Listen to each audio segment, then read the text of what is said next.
didn't remember. Oh my God.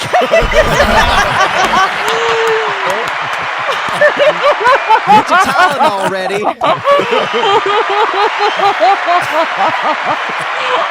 Mary's been taking Tylenol while pregnant. I am a Tylenol American, ladies and gentlemen. Let's go. Oh, yeah. No pain. Oh, did you have this as well? Because and for anybody who's non-American, I guess, there was a post the other day that was like, by the way, Tylenol is paracetamol. And I was like, what? I had no idea. I thought it was just some other drug. I was like, oh, yeah, the equivalent. I get it. Yeah. I wouldn't have expected that was the autism creator. It's kind of cool, actually. Well. I used to have a little bit, when we get poorly as a kid, we'd have a bit of paracetamol, get rid of headaches. Yeah, explains a lot, doesn't it? If you watch the show while taking Tylenol, it just makes it even worse. Gary, you're old enough to remember when extra strength Tylenol like murders were going on when people were putting poison in them and shit, right? Yeah. Good times. Arsenic, I believe. It was a lot more peaceful times back then. It's been scary to find out how little. It was a simpler time. It's amazing that the biggest cause of death now in today's West is Nazis. Well, white supremacy is still the biggest problem in this country, ladies and gentlemen. Something Biden uttered, if you could understand it, just a year ago during the erection that he. The erection. Well, yeah. Why is there an erection? The erection. They were the balloon paracetamol. Yes. I was speaking in Asian. Erection. Erection. In your native tongue, X-ray girl. Yeah. Got it. Okay. We may be able to blame Tylenol for a lot. Like, yeah, man. This recent rampage of like transgender left-wing murders. I'm gonna throw a question out there. Is there a trans person that exists in the that chat doesn't have autism? No. I'm not even memeing. I'm not even joking. I'm asking. No, I'm laughing because usually they're on the spectrum. Yeah. Mm-hmm. They're absolutely. To be fair, it feels like a prerequisite to be on the internet. You have to have autism. Yeah, I mean, like everybody just fucking exploit. Well, half of these people, they're fucking self-diagnosed, and because they can't figure out their emotions or whatever, they claim they're autistic. And then you see somebody that's fucking smarter than you are, and you're like, well, he must be autistic. I can't possibly be retarded. So. Can't possibly be retarded. You can possibly be retarded. That is the message of this episode, ladies and gentlemen. We am retarded. Welcome to Friday Night Tights. That guy has a better memory than me. He must be autistic or something. Oh, well. Just embrace it. Sell the fucking pills with it. Like a little autism goes a long way. Right. Well, I love that the term Tylenol American is out there now. That really saves us a lot of trouble. But retard's back, so it doesn't really matter. I think retard is like. Did it ever go away? Did it ever really go away? No, not really. No. Retard's market share is getting threatened by Tylenol, so we got to push one or the other, I guess. Gay's back. I'm proud. Gay is back. I can say at the very least, at the high school setting, that never went away. What? Hell yeah, gay! Like welcome back. Way to go, Az. Like Thanks for pointing that out, Az. We appreciate it. Combined with a little cock. That's gay and proud. Yeah. What the hell? I'm retarded. I feels like we missed the conversation. I mean, it's just like it's been going through his head. It's like, actually, I gotta slip this in somehow. I gotta say it. Retarded never went away for me. But gay did. There was a dark time in my life. What? Oh no! Why's it got to be dark? The origin story. Desperate for money. How do you call your last boyfriend? I just wouldn't touch gay. It just wouldn't come out my lips. And then it was just like, do you know what? This is my true life. This is my true self. Out of your lips. You wouldn't say the word. I am sick and tired of not going gay. I gotta do the gay. Was there an Einhorn in your life? Gay between your lips. Yeah. Is what we've just. If there's one thing I want coming out my lips, it's gay. Speaking of the return of gay, I mean, Az's comic is now out there. Everyone's giving it a good read and stuff. Give us some reviews. The third Lord of the Rings book. Is Return gay? of the Gay. Oh. Wait, what? I am so confused. get very lost here. Don't think. I feel like too hard I've about slipped that. into a parallel dimension of this. Have you noticed how confusing it is Well, when we talk about gay stuff? We all follow it when it's autism, but when it gets to the gay stuff, We it's were like, just wait, trying what? to set the boundaries of the show to help the people in the chat understand what they're getting into, which they fully know. But Gay. That's what they're getting yes. into. A lot of gay. I just want to say, while my friend is here to prove that I am not a shill, I have read your story of Saints and Sinners, and it's shit. Okay, you haven't even got your book yet. No, I haven't got my book yet. But that's my review. Anyway. You mean this beauty? Yes. Ooh. Nice. Did you draw that? So yes. Oh yes, absolutely. We need a version of the Comic front page artist. that Az drew. Like he needs to do his own. That would be one. That's what, you need to get a page right now and start drawing. And let's You see should what- have seen what I did draw, though. It's a lot of dicks. Lots and lots of dicks. Return of the There's a lot of cock. There's a lot of cock in there. Would you say it was the gayest? Isn't this Hey, the gayest sketchbook ever? Congratulations to everybody who's got their Saints and Sinners book. We've already seen some reviews going on, and you're all a bunch of shills. Just want to say that right now. Bunch of Never shills. change, please. Never change. Okay, we got a show. We're going to talk about a little bit about Jimmy Kimmel coming back, but also kind of what happened the day that he came back that I thought was way more significant. But we'll get to that. We're also going to discuss female Voldemort because I just want to see Ryan get upset, and and that makes me kind of happy. And actually Ryan and I can discuss that.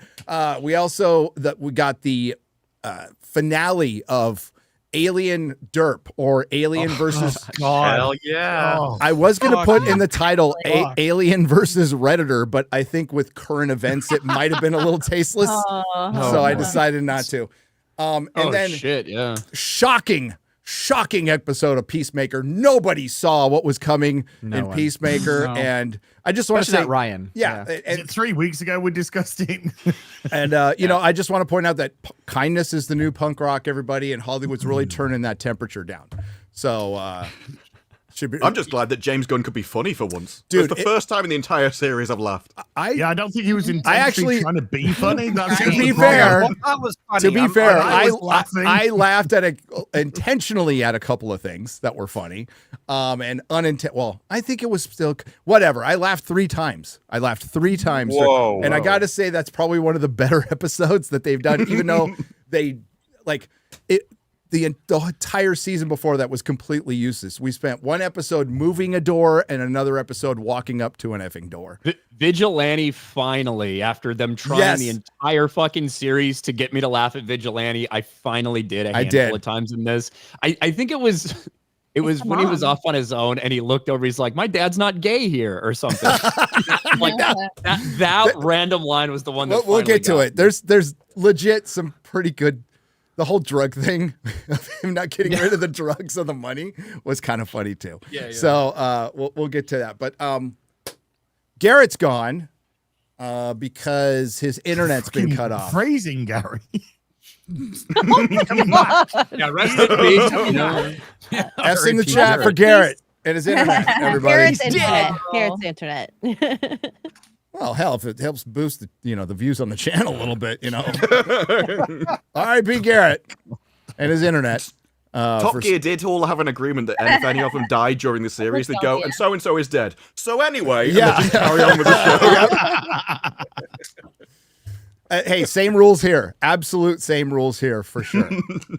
For sure. Let's start out. Jimmy Kimmel was suspended for how many days, Ryan? Was Jimmy Kimmel not long suspended for? enough. Let's see. So what was it like? Wednesday, Thursday, Yeah. Friday, Monday? 3 or 4 days of paid leave is what Jimmy Kimmel and his entire staff had. The biggest attack on free speech is not when, I don't know, someone who's a proponent of free speech is assassinated. It's not when a multitude of people are actually fired over nothing burgers. It's not when the Biden administration gives direction to social media companies to censor and silence people. No, ladies and gentlemen, the attack on free speech, the biggest attack on free speech in our time, is when advertisers and sponsors revolt and tell Disney you need to do something about this. When local broadcasters say, hey, we don't feel comfortable airing this show. And Disney finally has to say, hey, Jimmy, let's take a couple days since you're about to double down on this shit and just let things cool off. That is the biggest attack on free speech in living memory, according to these stupid fucks. Exactly. Just want to point out, Charlie Kirk was assassinated just 2 weeks ago. Just a little over 2 weeks ago. Kimmel gets last laugh with record ratings in fiery return. Now, Disparu, you made a great point earlier that network television has finally figured out what Twitch streamers have been doing for years. Yeah. Boring works the same on any platform with the comment. It is literally, everyone always comes back to see what you'll say when you return. Yep. You want to see whether you'll be sorry, whether you'll double down, and that's the interesting thing. But it's sticking longer than a week is very unlikely. Yeah. It's already gone back down. Well, Ryan said it in his video, which you should watch. I gave it a like. That it'll be back down to normal within a week once the news cycle goes through. The secret to TV rating success, Trump trying to cancel you. Except that never happened. Well, I mean, this is happening. What was that? Trump didn't know this was happening. He was finding out at the same time we all were. No, this is a savvy billion-dollar corporation figuring out that they could frame it that way. This is what they're not all entirely dumb, and they know how to be opportunistic. And why not run with this? Because there's a bunch of people who will believe it. We sat here last week, I think, and I was bitching about this because I said this is exactly what's going to happen. Like, he's not fired, he's just suspended. They're going to have a meeting with him. They're going to come back, and he's going to pretend like Trump tried to do this, and all the mainstream media people are going to gaslight the useful idiots out there into repeating the same shit. And it's exactly what happened. The president's, hang on, go up a little bit. And by the way, if this is real, right? The secret to TV ratings, Trump trying to cancel you. Holy shit, what a really bad fascist for, he got Colbert fired, who's been on the air for 11 more months, shitting on him every single day. He got Jimmy Kimmel fired, who wasn't actually fired and is shitting on him every single day. It's weird. This fascist thing, they must not understand how it works. He wants to silence South Park that just got a $1.5 billion deal and continues to make episodes to this very day. The president's rage attacks on Stephen Colbert because Stephen Colbert's never attacked the president or half of America. South Park and Jimmy Kimmel are boosting them to record viewership. This is something that CNN figured out in 2016 and it worked for them for a little while. Bashing Trump makes a lot of money. It does.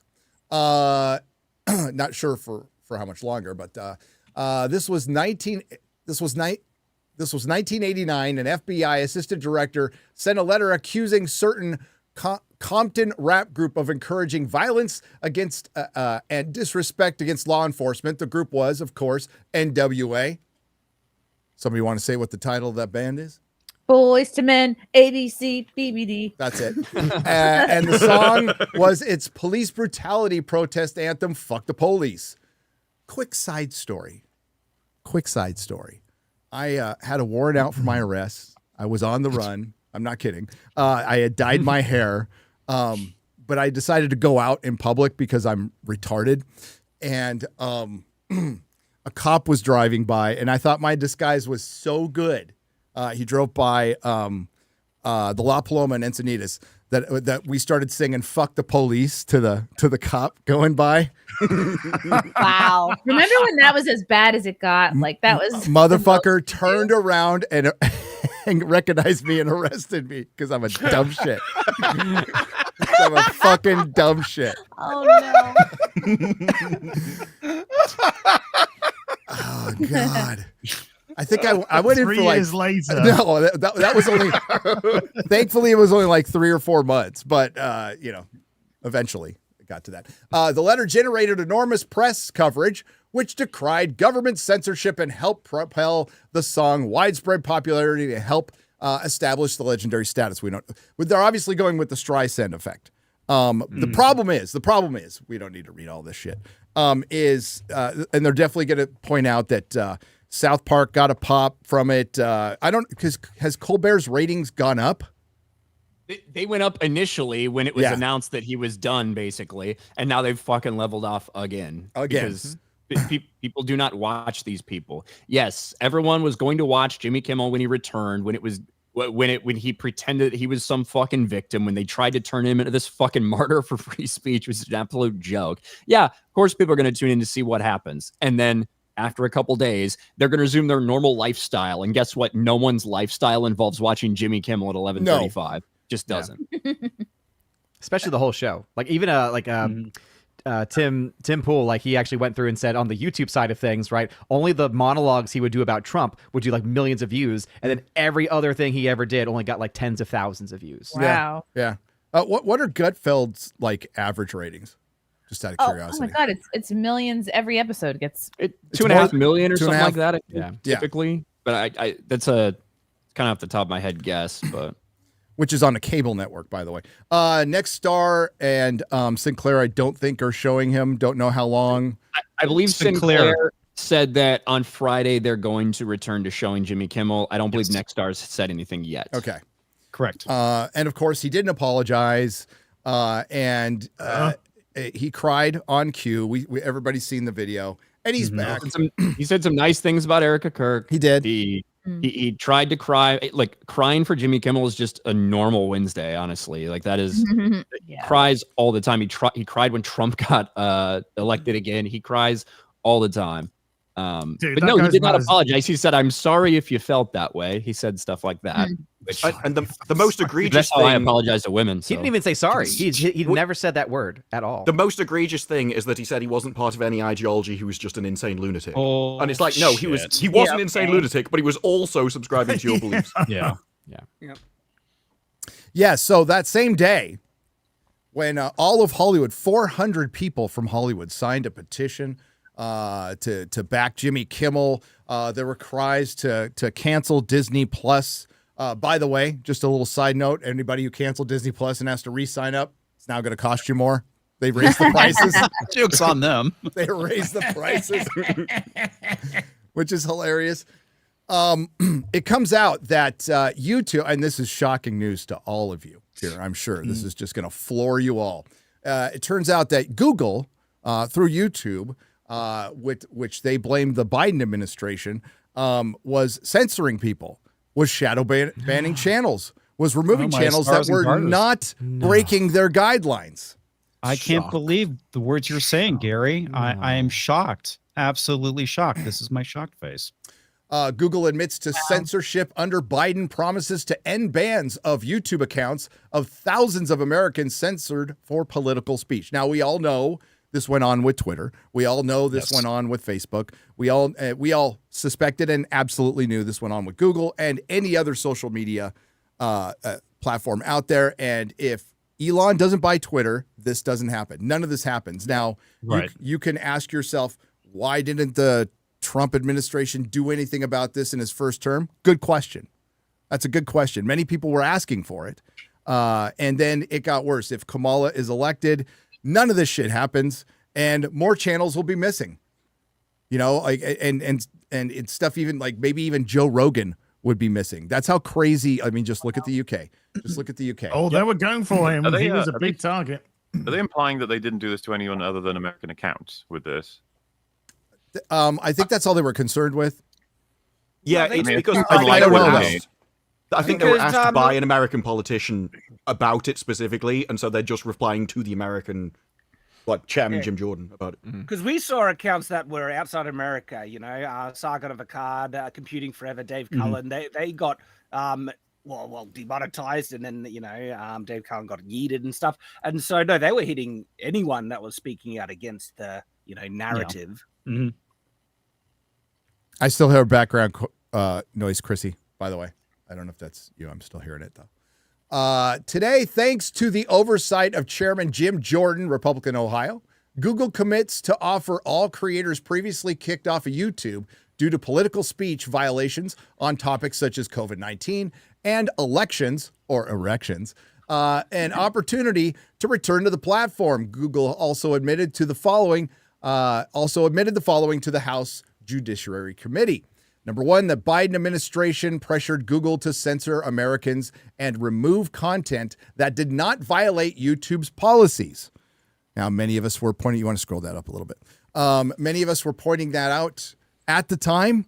A lot of us saw two channels that just came back, Computing Forever, Dave Cullen, and I heard Sinatra Says is coming back too. Two channels that aren't back yet.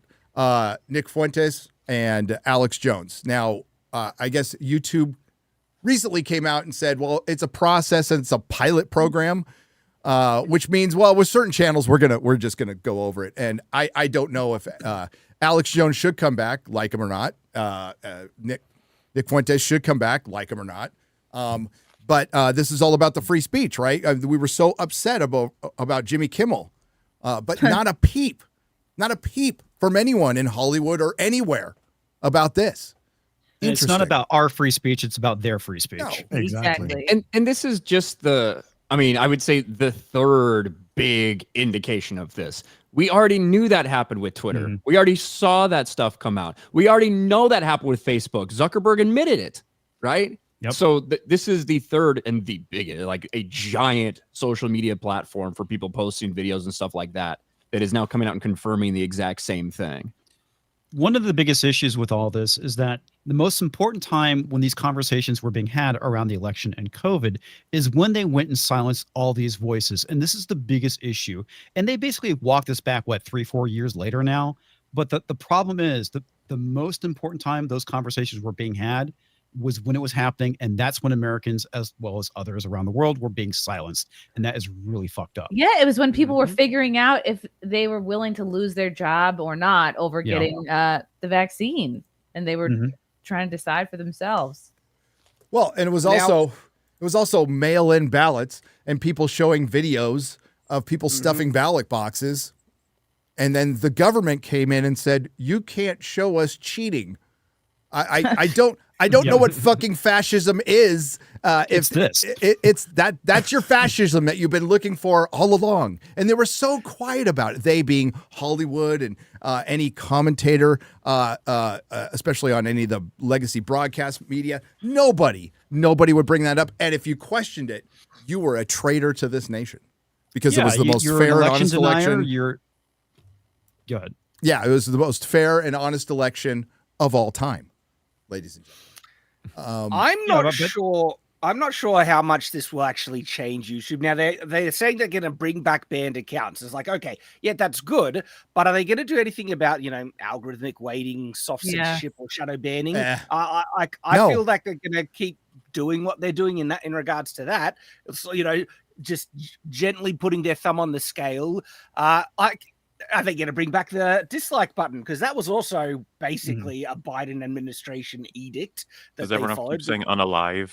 We're still in that. Right. Yeah. Well, the other thing too is that we know based off of the Google town hall that was leaked by Breitbart exactly how they felt, and they were willing to basically put their thumb on the scale in favor of progressivism, and that's really when the shadow banning has started. The problem is if let's say the Trump administration went to Google and said, hey, we want you to go and ban these accounts, they would absolutely push back. The only reason why they did this is because this is directly in alignment with their own philosophy, ideology, you name it, whatever. Well, you saw it there. One of their points that they were celebrating is that, well, unlike Facebook, we didn't use third-party fact checkers to decide who to ban. It's like, no, you hired your own people and did it within the company yourself. Yes. So those people are still there. They still believe the same things, and they'd still go back and ban all those same accounts.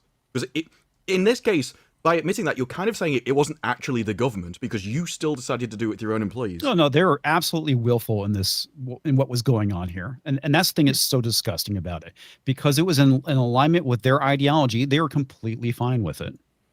Throughout the committee's invested, what's this? X-Ray Girl. We moved away from the article. This is Lady G driving. Okay.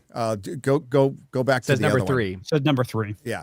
The company is committed to doing its part to continue to keep the digital ecosystem safe reliable, and open to free expression. Bullshit. Alphabet designs its products to work for everyone.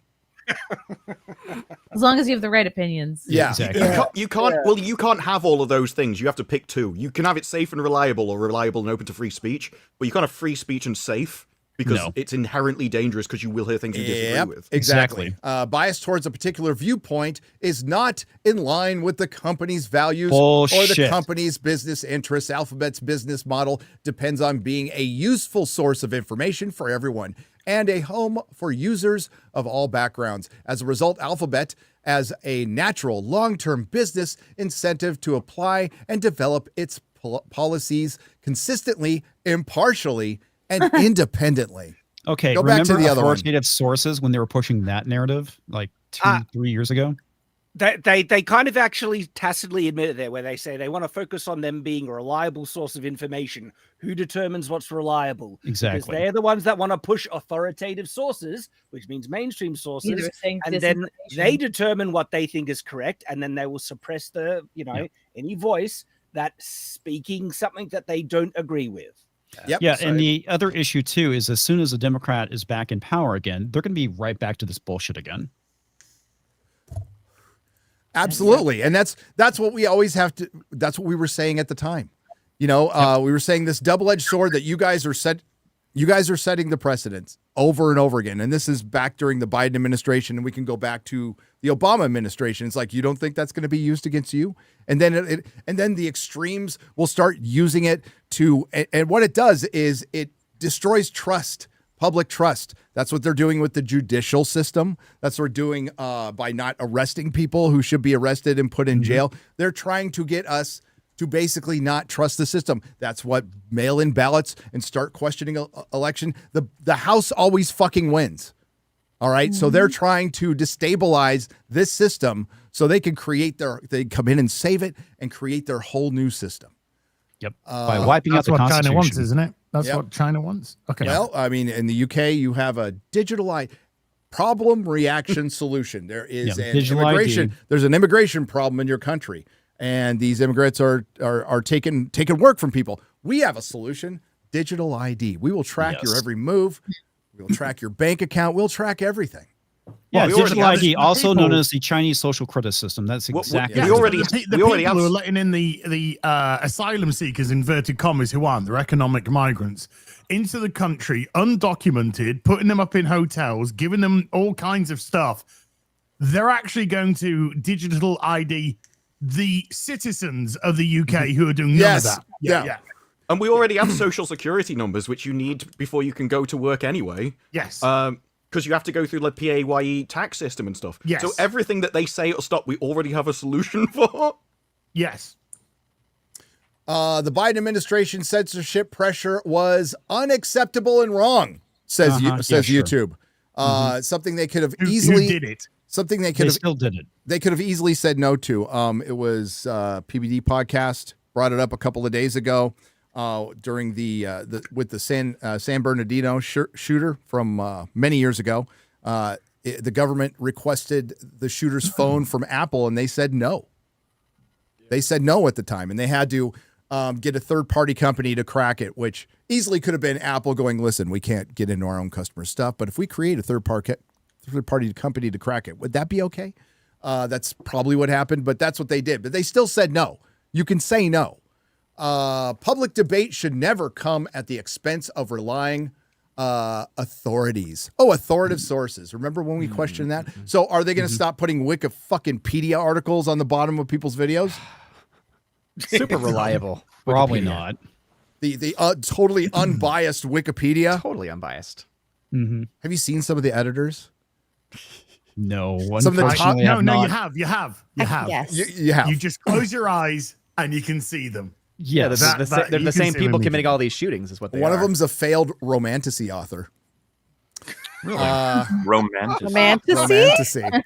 Wow. Is that the bull? Is that the bull? Yeah, as Disparu put it, clitfic. Is that Yeah. Oh my god! Oh no, Clitlit it was. Clitlit. Thank you. Clitlit. That's even better. Clitlit. Yeah. Well, that's what it is. That's what it is. It's funny because it's true. Or The we could company just call it what it is. It's porn. It's female porn. The company will never ever use third-party fact checkers ever again. Promise. Until another Democrat's in power. And then they'll just use their own. And then blame the Europeans when you can't blame the Biden administration. European censorship laws, which are shit, target American companies and threaten American speech, including the removal of lawful content. These major admissions come after Chairman Jordan's subpoena to Google and a years-long investigation into the company. So, yeah, they're going to stop any day now. Any day now. Like, in YouTube's defense, they've gotten better. It's way better than it was during COVID. Of course, you could say, hey, damage done. You'd be right. But they have definitely gotten better. But there are certainly issues you cannot talk about to this day. You can't talk about the transmissions. You just can't. No. You can't have any kind of reasonable conversation about it at all. They don't like it. The thing that really bothers me is the fact that, they bring up the whole thing with what happened with Biden. Well, what about before that? What about Carlos Maza and what happened with Crowder and him basically causing, was it Apocalypse 2.0? I mean, that was a thing. The censoring of conservative and moderate voices has been going on Whatever happened to that trust fund commie? I don't know. He kind of just disappeared. He disappeared. Stopped being relevant, I guess. Oh, he never was relevant. But these people get propped up by getting hired from, because didn't he work for one of those stupid, I think it was the Daily Beast. rags? Yeah, something like that. Something to that effect. But that happened on the day Jimmy Kimmel was brought back after a couple of day suspension, and nobody and while they were doing their victory lap for that win of Kimmel coming back because Trump censored him for some reason, which people are still fucking running with, because the FCC chairman made an off-color comment, which you could say has power, but none of these companies have given a shit what they say before. It's utter bullshit. So, well, the only thing they would have gotten would have been a fine at this point. So, and that hasn't happened. So it's bullshit. Yeah, he did technically break a rule. I don't know. He did. No, misleading the public because of FCC guidelines on basically the public airwaves. He cannot lie intentionally or misrepresent facts to the public. No. There is differences surrounding like CBS, ABC, like those type of broadcast companies that are provided for free to every single American. There are different restrictions for those types of media versus like cable news. Exactly. So, and probably because in some way it's like subsidized in some form or fashion because it is provided available for free to everyone. But I don't really know. Basically, I think it comes down to like how the airwaves were laid, like the public money was put into getting all of those back in the day when there was the radio towers and everything like that, all those signals being sent. It's using public stuff that was created by tax dollars. So that's why, they can't do those things, because the public literally has an investment in the airwaves that they're using. Public trust. Yeah. So the moral of the story is Ryan is right. This is a terrible fascist company. They don't know how to fascist at all. Yeah. They really need to step up their fascist game. Because we're stuck with Colbert till May, right? May of next year. Who knows how long Jimmy Kimmel will be around? This might have extended his contract a little bit. Who knows? I doubt it. But you got Disney shareholders that are trying to take legal action against Disney for potentially bending the knee to political pressure from Trump, right? There's a lawsuit that might be in the works there. The irony is they're citing, Disney ignoring their fiduciary responsibilities by doing something like that. And it's like, well, we could bring a million fucking lawsuits. Every time you guys desire to hire some fucking trans, biracial, like whatever, right? Pronouns in their bios, instead of someone who's qualified for their job, you're not doing your fiduciary duties. Every time you take an action for diversity and inclusion, it's not hiring the right person for the job or putting out something that the public actually wants to consume, you're not doing your fiduciary responsibilities. So, wow, one could make an argument. Obviously, quite the opposite. Every time you hire somebody for DEI, you're actually destroying your company because you're causing more internal struggle. You're causing more red tape, more potential lawsuits, more litigation because of what goes on. Every time somebody's hired in a DIE role, your company becomes worse, becomes more vulnerable and worse. I would argue anytime they made new Star Wars, it's against their fiduciary duty, which I can't even say. It's their duty because just say content, Gary. Just say I could just say content because they'd be better off if they just didn't make any. Yeah, they'd make the more new one money. looks awesome. The new Star Wars. The new Star Wars? Oh, you want to talk about the new Star Wars? Fuck no. But we're gonna anyway. Hold on. Before Disney, right? We've had BB-8, right? The smaller, cuter robot replacing R2-D2. Then we had Mandalorian and Grogu. Didn't have Yoda. We had little Yoda. Disney's little Yoda, because they got to get the little kids in. This week we got Baby Alien. Don't forget the Porgs. We got Baby Alien. We got Baby Alien. We'll get to Alien. We'll get to Alien. We have a whole section we're going to talk about Alien as. Can't wait for all the merch. Can't wait. Is that the only way we're going to get Kenobi season 2 if we have like Baby Ewan McGregor? And he gets like goes to a shrink ray or something. Baby Obi. Baby Kenobi. He turns into a borrower. Baby. Honey, I Shrunk the Obi-Wan. He really wants a season 2. Like, really. I heard him. None of us bad. do. None of us His do. ex-wife probably took all his fucking money. Beyond desperate. Yeah. It does seem like he says it every fucking couple months. I think the reality is he goes around all these conventions and then he gets asked the same question. Hey, is there going to be an Obi-Wan season 2? And he's like, I'd love for it to happen, guys. Let Disney know. And then it becomes a headline every month when he's at a different comic convention saying the same thing to a group of people. But yeah, he desperately wants that season 2. He does. But Star Wars is saved again, everybody, by taking a season 4 of a show that was already failing, diminishing returns, and turning it into a movie, probably for the same price. I'm guessing for the same price. I think the budget's $150 million for Mandu and Grogu. Mandu. The seasons of those were reportedly somewhere in the $100 to $120 million range. So if they film it using the same technology, I wouldn't be surprised if they were able to keep it down to 150. But it's also probably not going to look very good. It obviously doesn't. From the trailer. Based off the trailer, yeah. Well, I just wish we'd die at this point. Movie. That's the only. They are doubling and tripling down on Grogu in this. It's like the only Well, he's thing featured more in the trailer than the fucking Mandalorian. They're does. always so fucking late with this. You remember when it first came out and they were like, wait, what? People want merch for this little goblin? You're like, yeah, obviously. Yeah. They were like, oh, shit. And it took But now it's like ages. over. And then they missed the memo. That much to get there. When it got there, it sold very well. Now they can't sell any of it. Yeah. And they're putting out a movie with him doing the same fucking tired shit that he was doing 5 years ago, whenever it fucking was. And it's a trailer for a TV show. It's not a movie trailer. Yeah.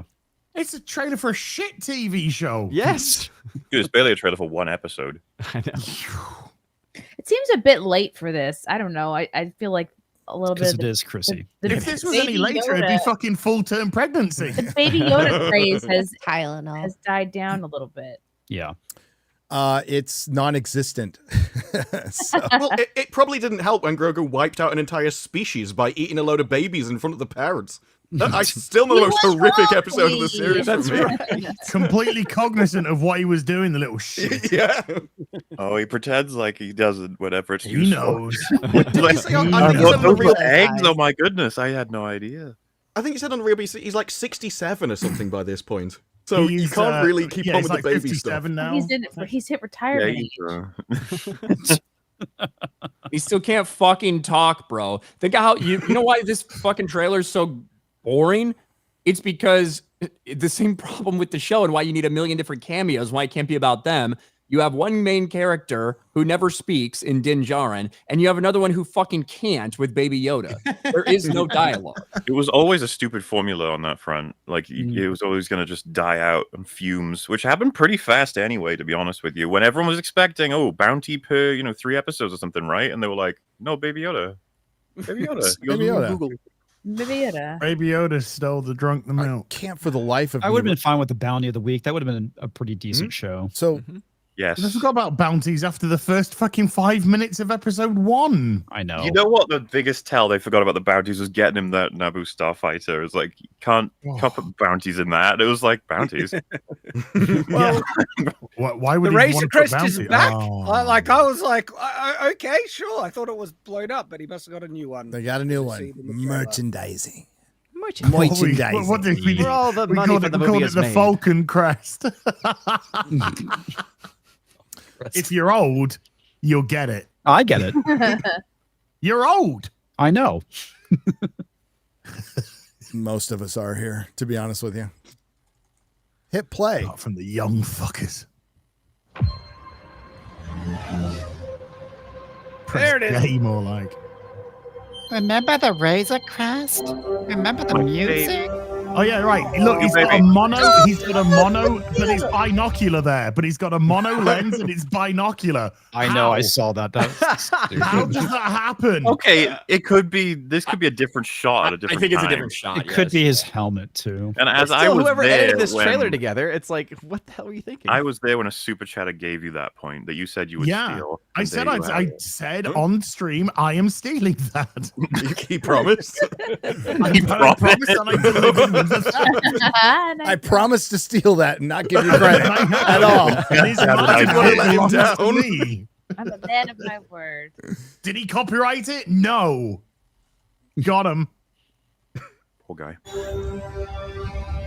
It's funny though that was the least of our fucking concerns with this Look, shit. this guy's back. So Oh my I God. love it. Okay, Oh. hear all these I- noises Chrissy's making. This is what's wrong with Hollywood. Yeah. Absolutely. I love Everything Apple that's Baby wrong. Yoda collab. It's wild because we're calling him Baby Yoda, and that's not his name, and everyone calls this Babu Frick, and that's not Babu Frick. He's just like he's just part of the Frick family. Baby Babu. What the Well, frick? as we said on Meet Real the Big, Frickers. It's just derivative. It's just derivative the show. It Every is. character's a fucking derivative. I was gonna say, you say it as though everyone's so familiar with the Babu Frick characters. Like, no one knows who that is anyway. But No. It's like just I that had no fucking clue. screaming But goblin. we don't get one. We get 3. Four. There was a whole like family of them. There's like a gang Yes. of Fricks in the last one. totally forgot. I just A erased murderer all of that. Frickin' the Fricks. beans. Yeah. frickin' fricks. You know, by the way, Gary, when they showed that stupid baby and a bunch of girls in the test thing go, ooh, they all like look down at their clipboards and start writing. Yep, It's they're all just check. like, Okay, women Amazing. noises. Okay. Yeah. Why can't we get men to make these noises? I don't think you want men to make these noises. I can make Well- a man make those noises. I would say that's somehow. If you're making a man go, I have no idea what you're doing. I have no idea. Mouth I've been on this massages. planet for 50 fucking years. No woman's ever managed to make me go. Blah, blah, blah, blah, blah. I don't know what you're missing, clearly. What a man. Well, Clearly I'm a not life saying- I'm not goal. saying that I'm not willing to try. You problem. that is a you problem, buddy. I was gonna say, what else summarizes Disney's fucking creative goals over the past few decades, other than trying to make men make those noises? In all of these stories.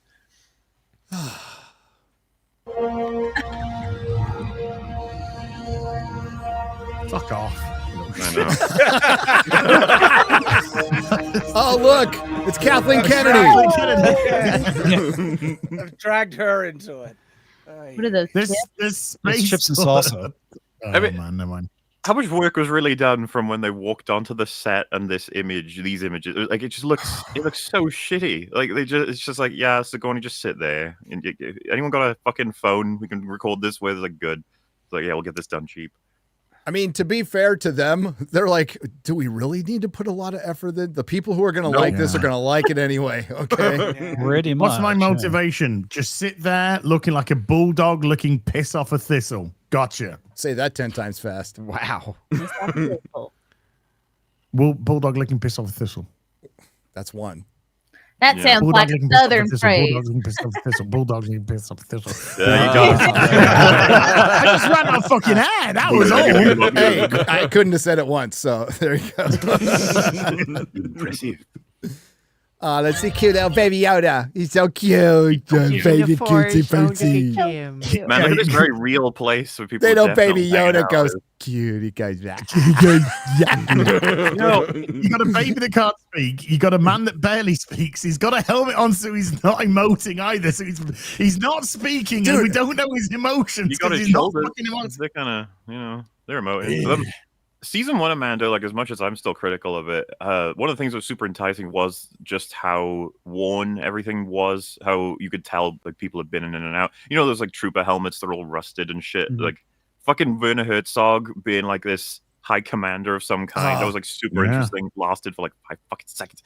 But like already here, everything's so sterile. It's like, oh, you guys gave up. You don't give a fuck anymore. Brand just new. Like, yeah, I think people have been here. Maybe those people do in the look like background, I'm sure they're real and not posters. IKEA chairs in the background. It does. Don't get The whole gross. plot of this is now he's working like for the New Republic, right? So he's like going to go on missions for the New Republic.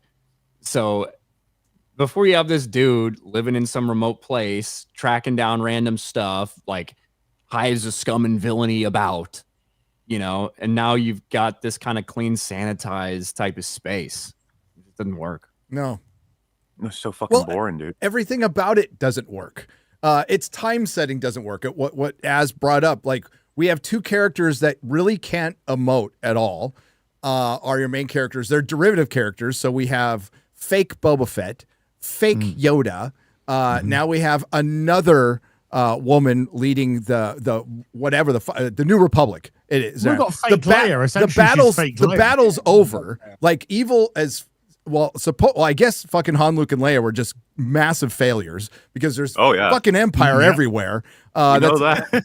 and they're gonna like they didn't get shit done. They just blew up a Death Star and went home. Didn't like try to build a government or do really anything. What a bunch of fuck ups. It's kind of nuts because I think a lot of people would conclude with Han, Luke, and Leia like, they've already destroyed them. It's like, there's so much more they can do to them. It's never over with Disney. And that's like a problem with the Disney timeline. Right? In theory, it should take a really long time, even after the destruction of the second Death Star, for the rebellion to garner enough support, take over enough planets, finally push their way towards the core to capture Coruscant. It should take a very long time, and then still with these remnants of the Empire out there, it should take forever. Yeah. The problem is in Disney lore, like the last battle took place like a year after Return of the Jedi, and that was it. The Empire was no more. But in reality, we see that's not true. There's actually a bunch of different Imperial shit going on out there. There's a bunch of Imperial activity, apparently. It doesn't make any sense. They made a huge mistake when they decided to make that the timeline. The Clone Wars took longer to mop up than this, according to them. Like, which I guess, the different things, different times, different eras and everything. But isn't it way more interesting, too? Offers you way more opportunities for stories to cover all kinds of different. Because one of the things I loved in one of the Battlefront 2, right? It's like finding an old Geonosian general who started up a droid factory during like the Empire era. It's like that's cool as fuck. And you got stormtroopers fighting against droids. Like it was a justified battle in terms of the law. That's all. Is that even canon anymore? I'm assuming it's EU shit now, isn't it? Probably not. No. Yeah, just assume that anything that fucking happened before Disney bought it is no longer until they decide to co-opt it and pretend that it is. Yeah. Well, and a lot of the interesting stuff that was happening during that time period is not only do you have the New Republic versus the remnants of the Empire, you have the remnants of the Empire versus itself, because you have these various governors fighting amongst themselves to become the next emperor. So there's a lot of really cool stories they could have told, but chose to pitch it all out. I guess they just rebuilt the Senate overnight. They're like, hey, I know you were just flipped over to the Empire, but we're cool now. Okay, let's go. Let's build a government. So it sounds like what you're saying is they should have at least teenage Baby Yoda, if not young adult Baby Yoda. There was never. They should have had him train with Luke Skywalker and moved away from him completely. Like they should have gotten rid of the character. Because their marketing team would tell them you cannot get that baby talking because it's too cute to have it making goo goo noises. And then it's like, but we need it talking for the story. And they're like, ha, story. No. Fuck your story. At the end of this film, he'll go, Mando. Oh, fuck off. God, you want to be like, Daddy. That is Daddy. Oh my God. That is 100% right.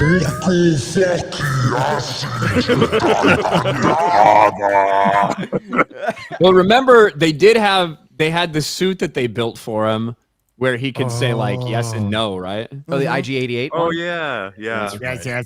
No. Oh, Ripped off from Tron. Hit play. That's my chips and salsa. Wait, he's so cute. Look, he The made a Force could sound. be defeated by Karen. He made a farting Yeah. sound. Isn't that cute? There is no dialogue in this entire trailer. We could just spoil that now. Other than I believe Mando's saying impressive when they're watching like the battle, Which is one of his 5 lines from the movie. and then bro, I'm seeing like these Star Wars shill accounts being like, the Mando and Grogu trailer references Darth Vader and Luke Skywalker. When Mando says impressive, it's a callback to 50 things you didn't see in the trailer. Do you know there's Because I people that didn't never ask care. the fucking question, like, even if it were, why does that fucking matter, dude? Data said it in Star Trek. Is there a crossover happening between the Star universes? Yes. To be fair, after Doctor Who and Star Trek, anything's possible. Oh. Well, that's just that. In fairness, that isn't Doctor Who and Star Trek. That's just gay and gayer crossing It was over. back, dude. It's gay squared. Look, I've made Yeah. videos with like very little actual like meat to it to like talk about that topic. Something happened, but the idea of people writing entire articles about Mando saying impressive. And then being like, such a callback. And in a way, it's a completely different narrative. You see, Mando and Grogu have a very good father-son dynamic, whereas Darth Vader and Luke Skywalker don't. Let me list 5 things that are different about the father-son relationship between Mando and Grogu and Darth Vader and Luke. Like, holy fuck. There are a lot of M dashes in those articles. It's just all You want they to see are. how you can Yes, stretch yes. content? You want to see Jeremy talk about Brie Larson, mate? All I'm That hearing was is that Ryan should write impressive. for Screen Rant. Some say he's talking about it right now. Yes. To this very day, some say. Hit play.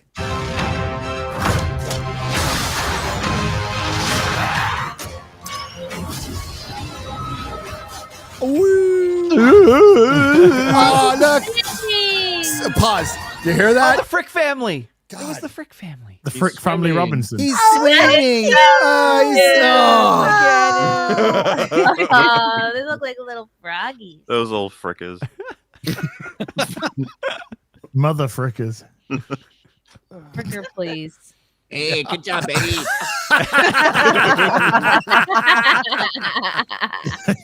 You made up for it. You almost got kicked with that cutie noise. I'm talking to you, Chrissy. Impressive. Is that the first word spoken in the trailer? Impressive. Yes. Yeah. That's, It it's was the only not. thing other than when one of the fricks at the end is gonna go, good shot, baby. And Chrissy's gonna go, oh, it's so cute how it talks. It makes a little cutie noise. Did you see that? Injected right into the female brain. MauLer- Cinema to watch Retard. MauLer, you're an expert on the Mandalorian. What? I've been trying to remember for the last 5 minutes, like how season 3 ended. I can't 5 remember. minutes. Oh, that's where they go to the little ranch and they live happily ever after because Yeah. the writers had no idea what they were supposed to be doing next. They're like, well, we'll just put them on pause. They're happily in a house. I thought I they don't were even know going if to they're do the gonna fucking show it in Bo-Katan there. series after that. He gave that's up the right. Darksaber to Bo-Katan, and she was basically the new Mandalorian, the real Mandalorian. Yes. And replaced. Well, that's what she said. And then a few weeks later, she said, "Oh, we just saw all the ratings, and apparently, I'm not the Mandalorian anymore." Yep. Oh, and by the way, playing that character almost broke me, and I quit acting for a couple of years.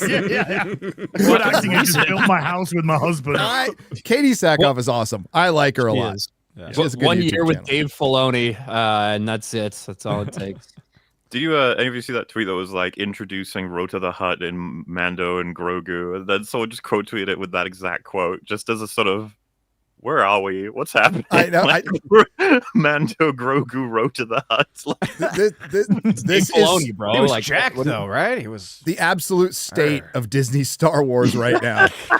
Every series will have a name of the character. Poodoo and Schlurpo. I want Schlurpo, Yeah. by the way. we're Star waiting Wars for that, Schlurpo. but, you know, But technically, we'll get this is someday. called Star Wars: The Mandalorian and Grogu. Just rolls off the tongue.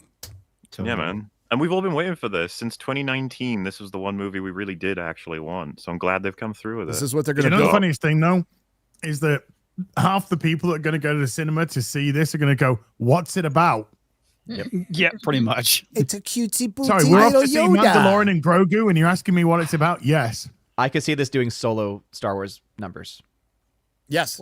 Honestly. Not gonna do well. I think. I don't think it's going to go over. I think 500 max. What did Solo get? Was it 500 or was it 400? No, 350 was it? It was 370. It was less than 400. It was know. less Well, than yeah, 'cause 400. that movie was ridiculously expensive. It could it was $100 million flop. I easily. think. Okay, I'll speak for myself. I said 500 million. I'm being nice. 393. I'm being Yeah. nice. I think 393 is really in the ballpark. I think after a that budget of 270 to 300. is this a 300. Oh no, Solo No, was. they're- Solo yeah. was. Yeah, Yeah, Solo Yeah, was Solo. because they Solo. shot it twice, basically. lots of reshoots. Yeah. Yeah, 393. That's bad. So if this gets put out and it hits let's say it does hit 500 million, what are the optics of something like that going to be? Oh, it's You know, Star the Wars. first Star It's- Wars it movie soars. back in theaters for 7 years, basically.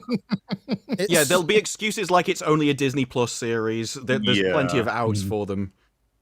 Grogu They're still gonna panic. Like, what the fuck are we supposed to do with this stupid guys, franchise? 500 Yeah, it's million. the 11th top Star Wars film of all time. Oh, the answer is shelve it. $500 million is the new billion. Okay, That's you're right. all a bunch of haters, and every time you Yeah. bring up your box office bullshit, guys, and your inflation, you're Box just office fascists. How dare we mention it? Yeah. There will 100% be articles that are like, the Mandalorian and Grogu box office just passed this famous movie about a huge, about a fan favorite Star Wars character, and it'll be Solo. Yeah. Like 100% there'll be articles like that. The most popular Star Wars character since Dexter Jackster. You will respect Dexter Jetster, sir. They should have made a show all about him. I would have watched the shit out of it in that. I would have diner. watched a prequel that was all about Dex and Qui-Gon and Obi-Wan. Fuck yeah, dude. And then you know what? Fucking- With what we know, Ewan McGregor and Liam Neeson would have been up for that. They'd have been like, Yeah. fuck Well, yeah, dude. I don't know if Liam Neeson would, based Did you on see some how of his comments. enthusiastic he was though with the getting into He came gear back. Yeah. Well, I've just seen these clips where he's just like so excited to play Qui-Gon, even briefly, right, in Obi-Wan, which that was such a fucking insult. They bring him back just to do that. But did you hear the way he spoke after it? No, what do you say? He came out. He was basically like, I think they're putting out too much stuff and they're really degrading it. And Oh, there's that's too many true spin-offs." though. Yeah. he's totally Yeah, right. yeah. If he came back and they did something meaningful with him, like one scene where he talked to Obi-Wan about his fucking anything that happened in the prequels, one scene. It's so funny if you go back and watch us like reacting to all of that shit. Everyone expected they would have something. It's like the easiest win ever to have those two talk about anything that happened in Phantom Menace, Attack of the Clones, whatever have you. But no, have him That's fucking wave at the Can I ask camera. you a question? It doesn't even make any sense for him to be there. Like that makes zero, even within their own fucking Clone Wars, it makes no fucking sense. He shouldn't have been able to appear like that. He should have just been a voice. Yep. Yeah, well, fuck it, right? This is just He got the upgrade. But yeah, And comics, by the way, you said like they should shelve it. They're never gonna shelve Star Wars. I know. Never. I know. Ever. So they're No. just gonna keep making shit until something works. they're going It's to gonna remake. turn into paste. They're going to remake the original trilogy. 100%. They're going to remake. They're going to remake the prequels, so they're going to do it in order. So they'll remake the prequels and the original trilogy, and they'll put their slant on it because it's the only fucking thing they got left. And that if you just look at it on paper, let's just forget what we know, chat. To the businessman who knows shit about this, on paper, it's the only thing that looks like it could potentially make $1 billion at the box office. You reckon they'd remake the prequels first? I don't know if they would or not. I don't know if they would or yeah. I think they go to a New Hope. I think they do I it in the think they order do. they came out. And I think Ewan McGregor plays Obi-Wan. Yep. Don't you think that, especially going into like a superheroes get left behind, maybe moving into gaming, they might hit the Old Republic first? Because people still think well about that as a sort of. Well, gamers do. But Bless if your you're heart. moving into like a gaming My area, fellow or Hollywood- gamers. Sorry, my fellow gamers. The thing is, look, I've been wondering when they're going to do that. All of that is not canon to Disney anymore, right? Yeah. All of that is, even though they did still publish some stuff or whatever after it was bought from Disney, like some of the DLCs, that entire storyline, all of Coach, all of this stuff, that is pre-existing. That is Disney free Star Wars expanded universe continuity.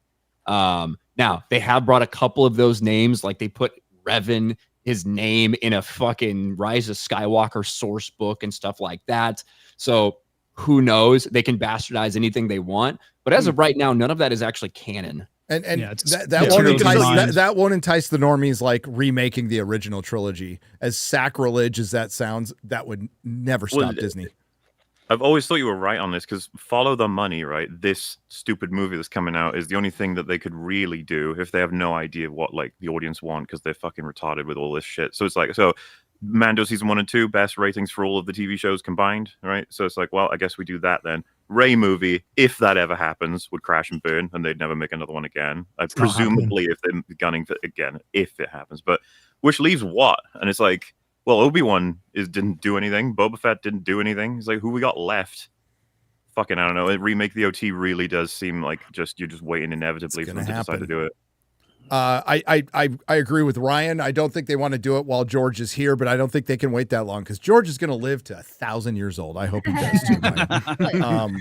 Dude, you got no Star Wars film coming out for its 50th anniversary. Wait, no, you have Star Wars coming out. Star Wars Starfighter. Yeah.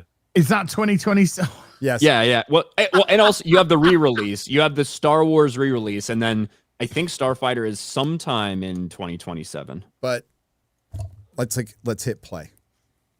I said he's eating robots. Yeah, May 28th, 2027. Crocodile. Bad CGI. Remember useless AT-AT. Remember an AT-ATs were like really intimidating and cool. Now they're just fodder for fucking retard and nothing on the side of a mountain. Bad. Holy crap, that looks awful. Looks like me when I fall. Yeah, the CGI here. Now, if I know my Star Wars lore, this is the path of Kahadras, right, Gary? Yes, it is. I was just going to say that. It looks just like it. It looks just like it. Saruman took it down. Yeah. Quick, Moria. The greatest crossover. My knees. As the worst font. The stock font. It looks so bad. It would be better if it was Comic Sans. It really would. It would at this point. Oh my god. It's like they're putting out a new product at Burger King. Or I know. Yeah. In actual fact, Ryan, they pretty much are. What does it even mean if this like fails miserably and then Starfighter does like well enough that the future of Star Wars is going to be led by Sean Levy? I have more hope for that than anything in their pipeline. I agree. I know you don't like Deadpool and Wolverine. I understand why. Sean Levy's involved. He was obviously involved with that. He's involved with Stranger Things to a certain extent as well.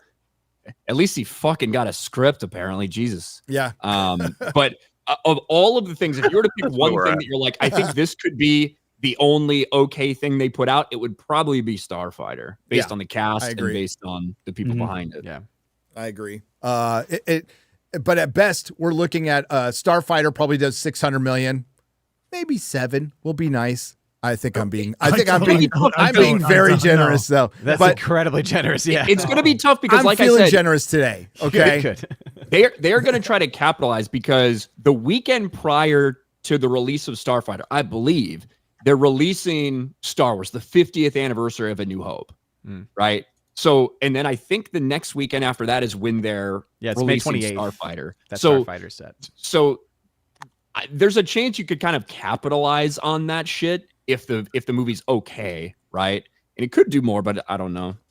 No, the fact of the matter is, when Disney purchased Star Wars from George Lucas back in that fateful month, that day in October 2012, they didn't purchase it for billions of dollars to make movies that make 500 million at the box office and 700 million at the box office. This is a theatrical intellectual property that then you make lots of merchandise off of, which they haven't been able to do. So, like, I think it's generous, and unlike it's my prediction for. Well, we're gonna get into that real quick because $500 million.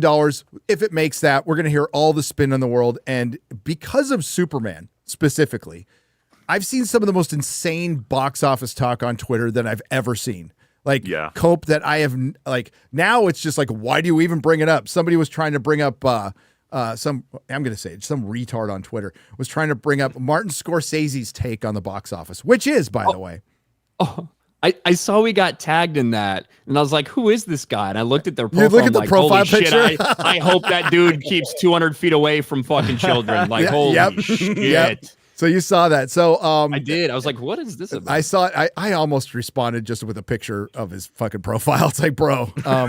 And you know why? There's some people who should be anonymous, for a reason. It's probably coming up again because Demon Slayer is right now on pace to be able to pass Superman. And it should. And people will cope and they'll be out. But Martin Scorsese's take on the box office is, and by the way, this is, classic director, all-time great director, Martin Scorsese, who's Hollywood innovator and doesn't have to worry about much in his life. Okay. He's done very well.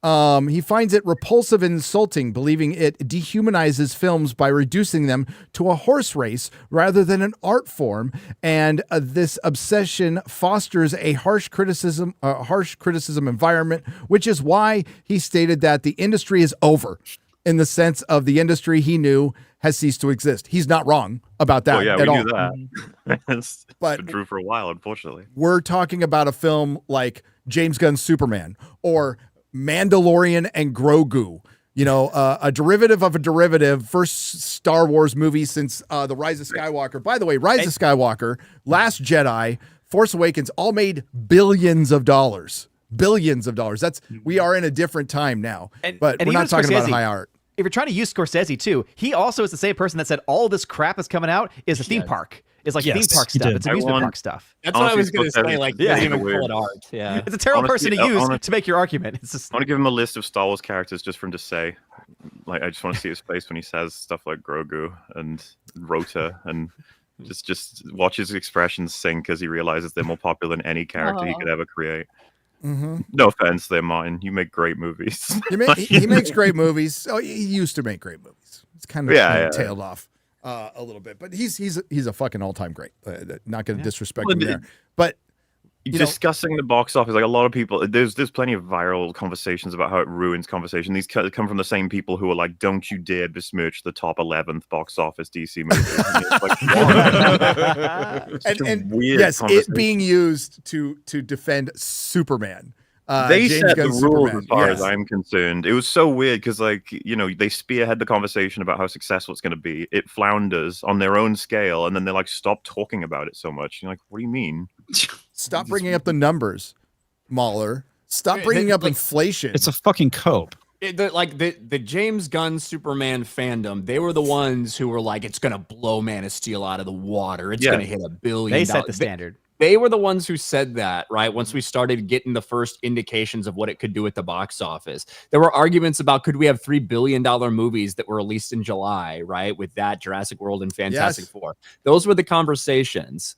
And then it fell flat on its face. James Gunn promised us it wouldn't go to digital early. It went to digital early. James Gunn also promised that Superman would not be on streaming till well after Peacemaker season 2 was over.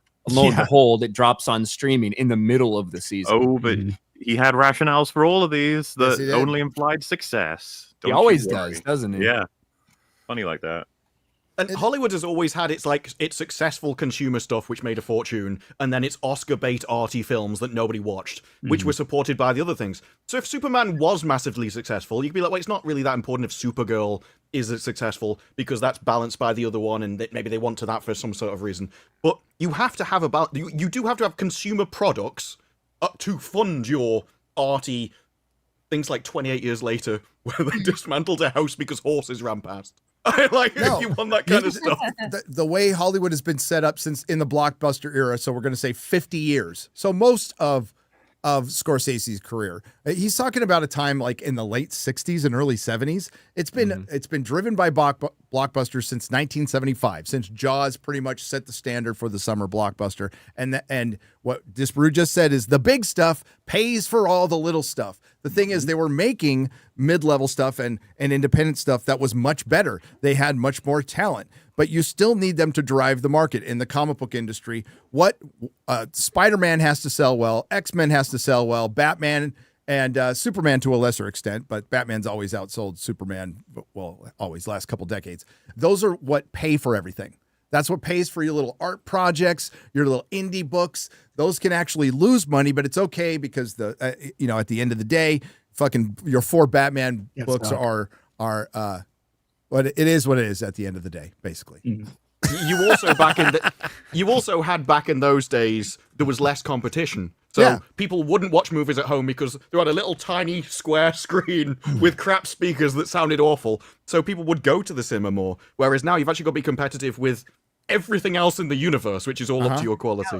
And back in the day, it was an experience too. I mean, it's not like that anymore. Many times about every time you put something shit out to do with a character, you're diminishing that character. You're diminishing your brand. And we got fucking laughed at all the time. This Superman movie that's just come out is the lowest performing of any brand new, launch of a Superman movie.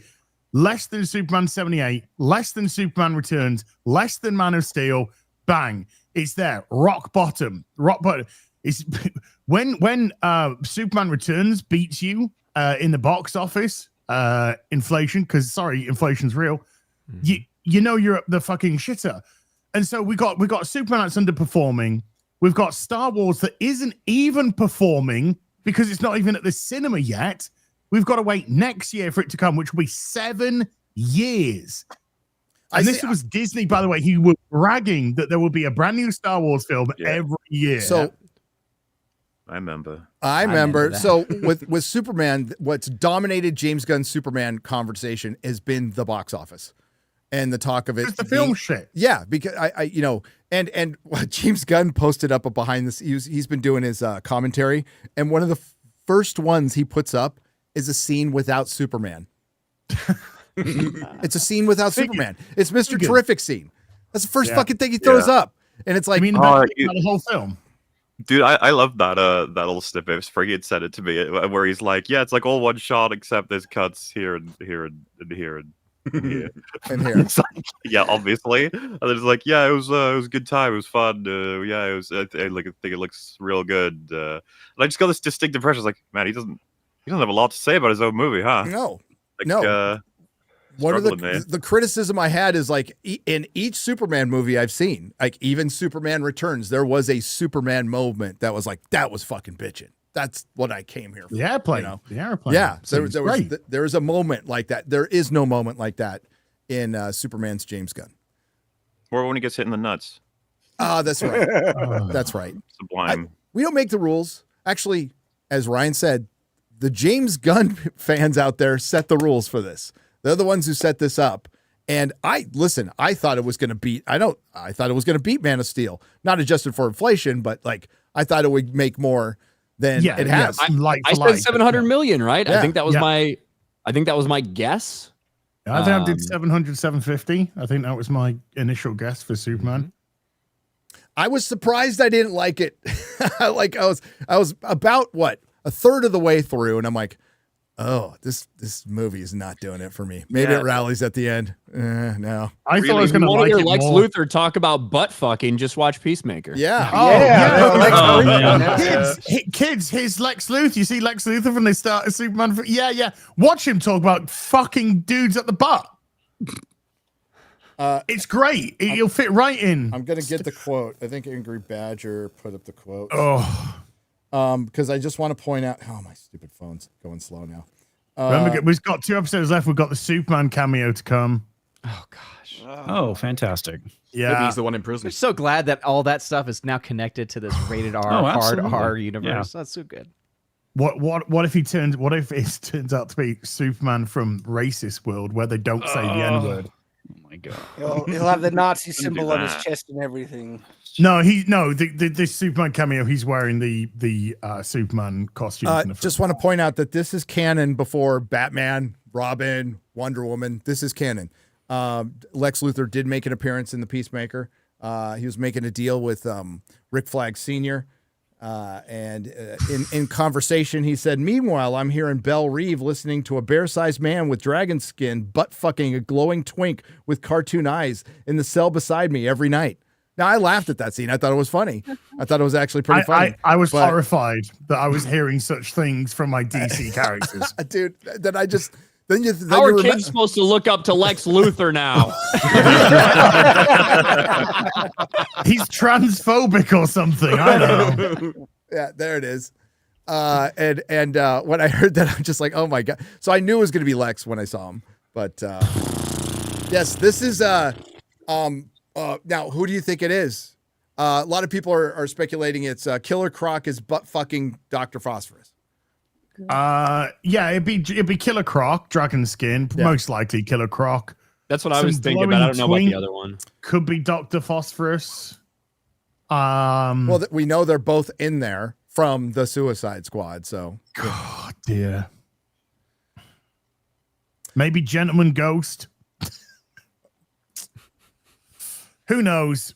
Getting it in the pooper, though. All I know is this is now DCU canon. Bisexual orgies. Wonder if Superman mentions this. Maybe in what was it, Man of Tomorrow? Maybe Lex and Superman have a bonding session, and Lex breaks down about how he's raped in prison by Killer Croc. Well, I mean, I'm glad we've established this in the world building of the DCU that we have bisexual orgies and either prison rape or consensual anal sex in prison before Batman. Superman would just be like, well, he sorted out the Joker. This is like, oh, God, you ain't fucking laughing now. Yeah. You can take that tweet down. That's fine. Man. Yeah, we watched that yesterday. Do we want to get into Peacemaker first?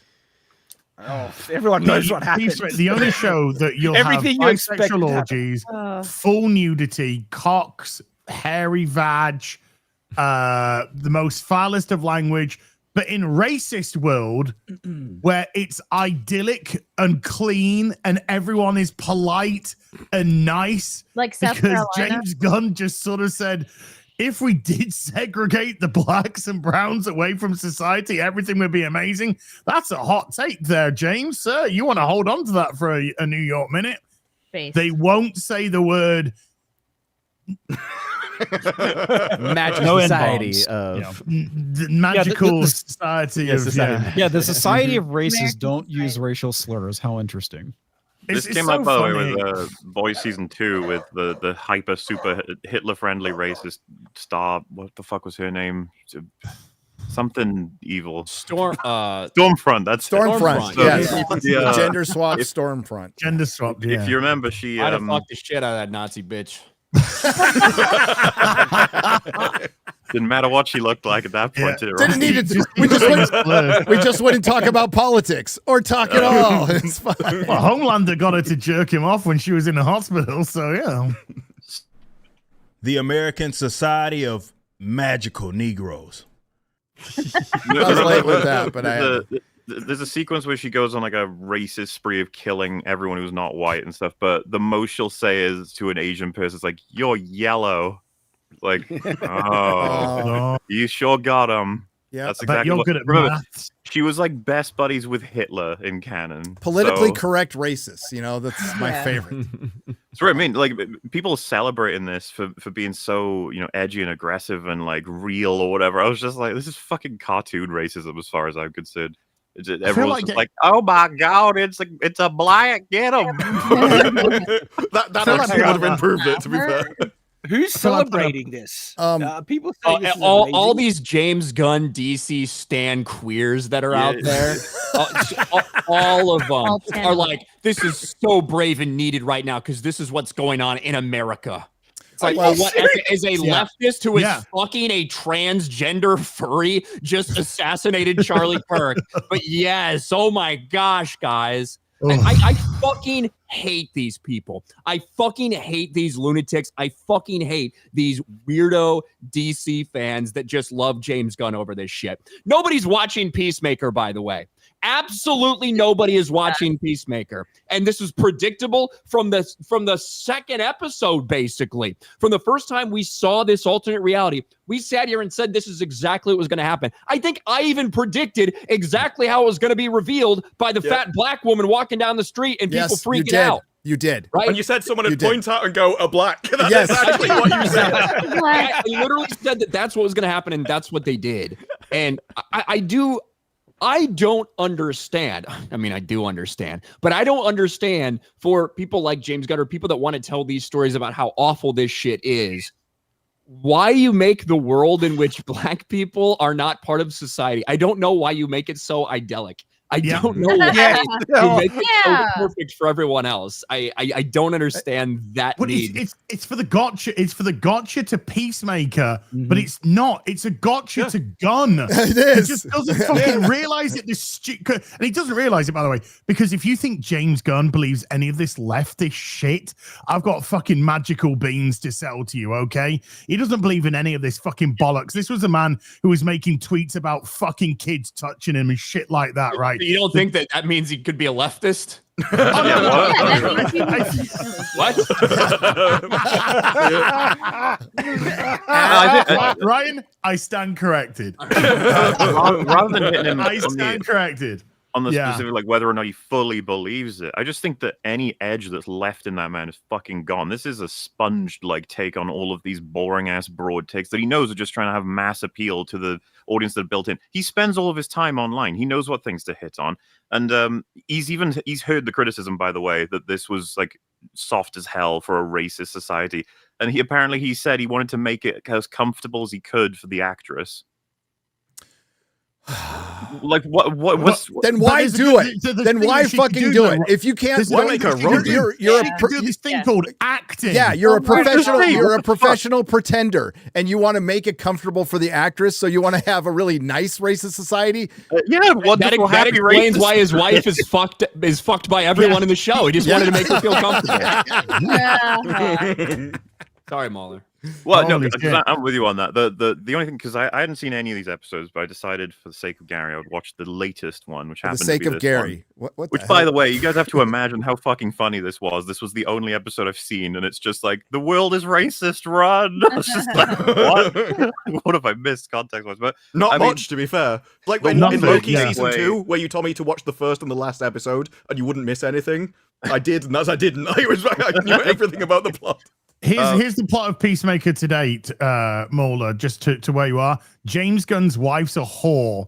Now you've seen the latest episode. Well, I've seen memes about it, and then watching this episode is so fucking weird. It's like, why are you making a whole show? Your wife is just fucking all the characters you've written. You're just in the director cuck chair. I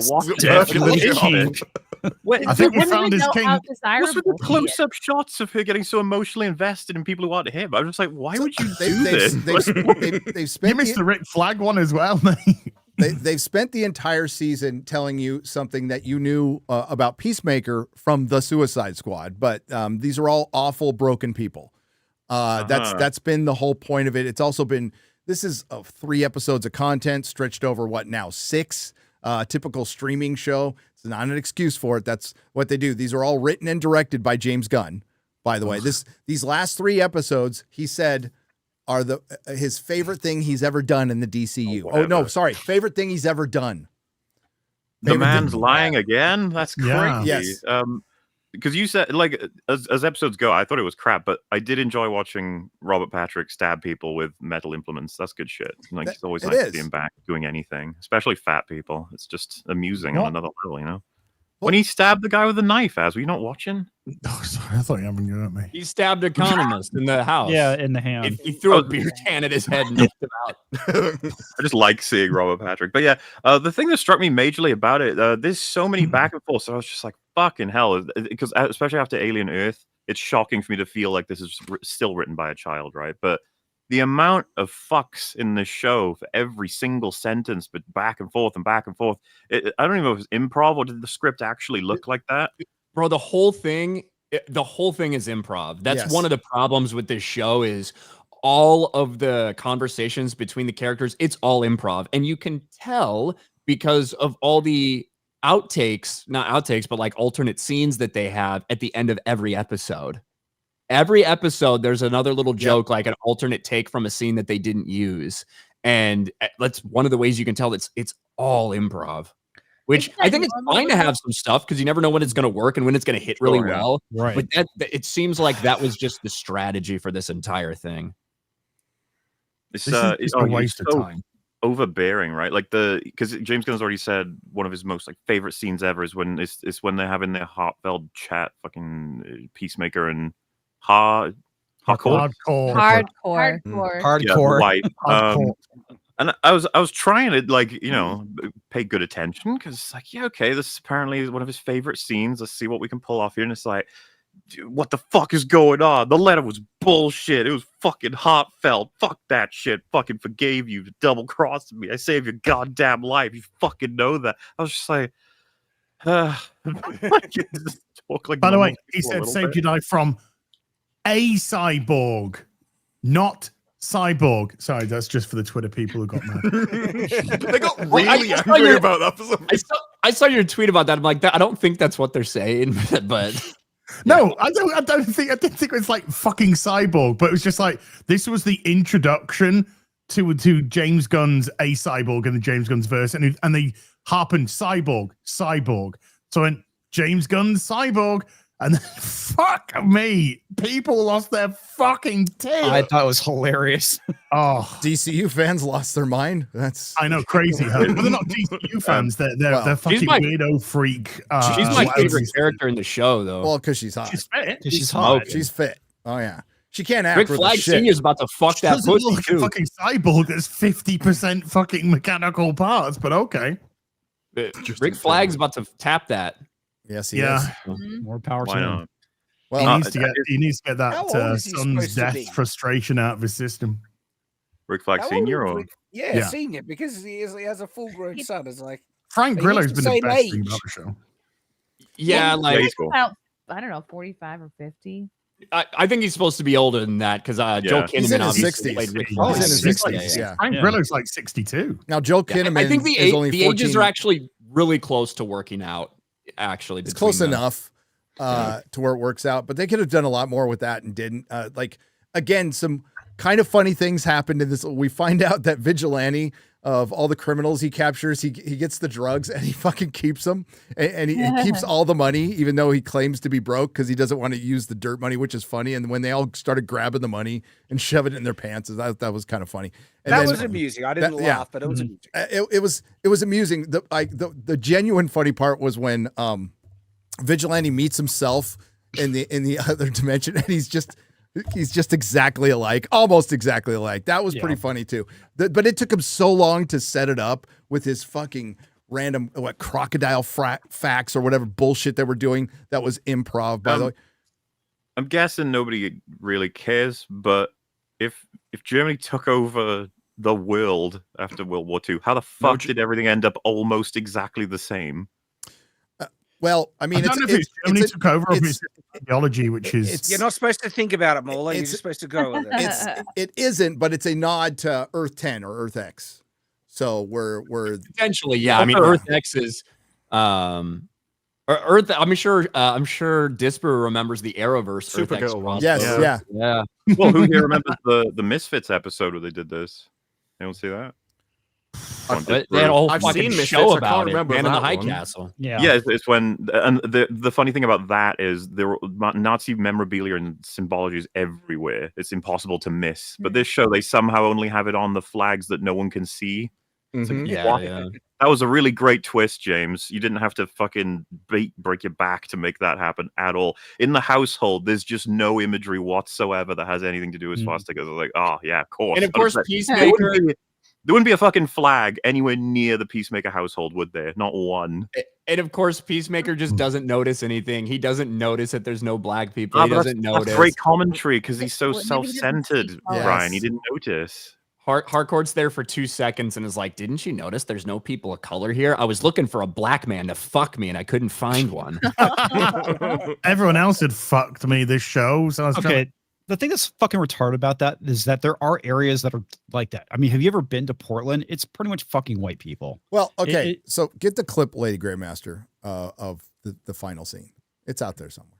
Hold on. Can I just quickly share this? Because hear me out.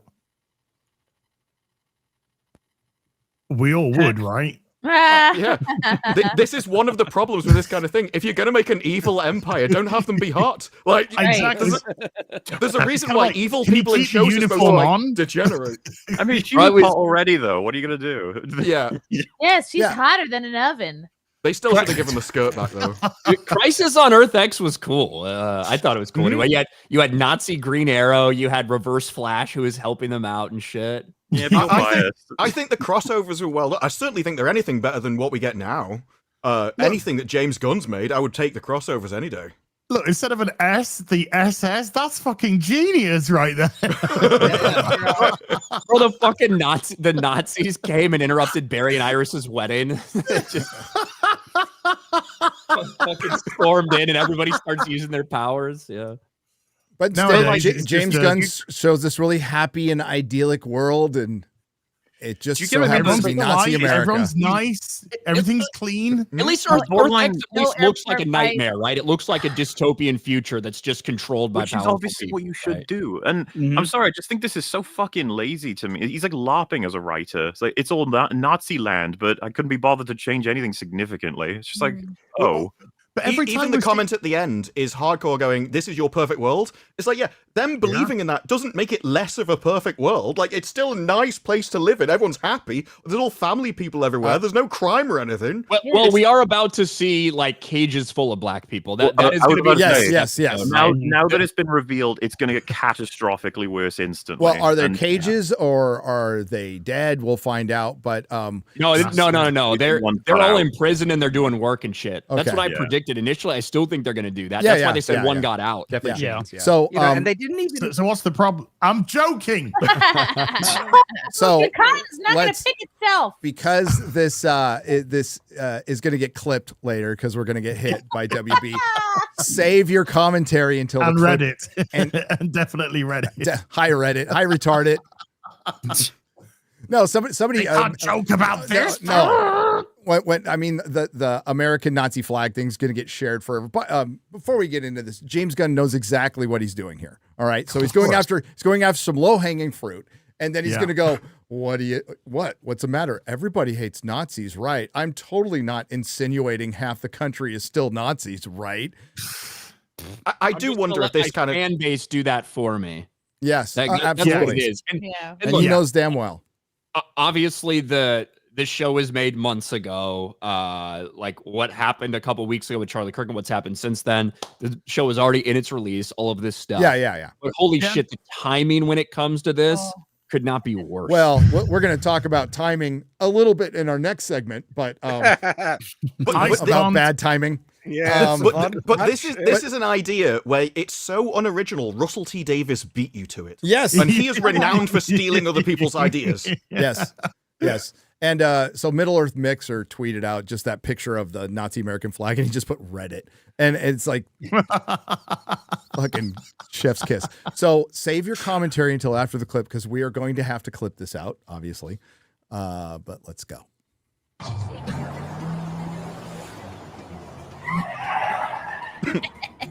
Pause it for a second. So much for saving the commentary. Well, yeah, I was gonna say, why don't you just we can just comment throughout, Gary. Just keep going.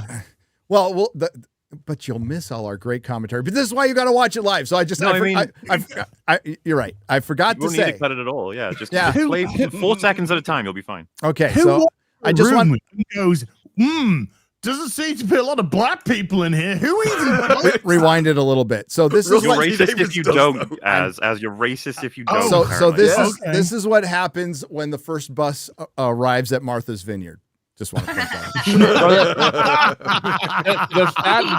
the fat black character is wearing a shirt that says brownie. Like, what is going on? There was also a song at the start of the episode that said something about race. They chose it all deliberately with all the faces melting and everything. Sorry, I just realized, you know that stupid comment about like, oh, I got to keep this actress safe, look after her. It's like, you could just add the dialogue later. You didn't even need it to be what she heard if you're going to be that. He's just bullshit. He's full of shit. Because he's never running more He's often. James Gunn. Yeah, when he threw up that picture with the kids' faces melting, that I can just only think about all the jokes he made on Twitter. You That's all know, I can help. this is making me notice something. There feels like a distinct lack of people of color on this panel. I'm just saying.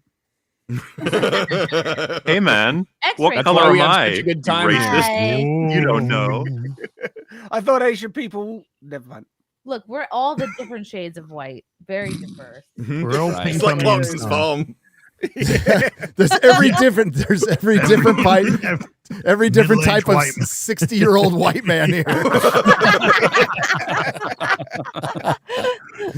Baby. Play. Farmer's auction. No. Play.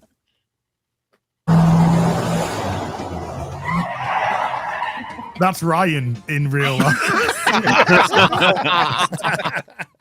I wouldn't have stopped. I would have floored it. Bye. Reddit! No way. What got up? A black! What?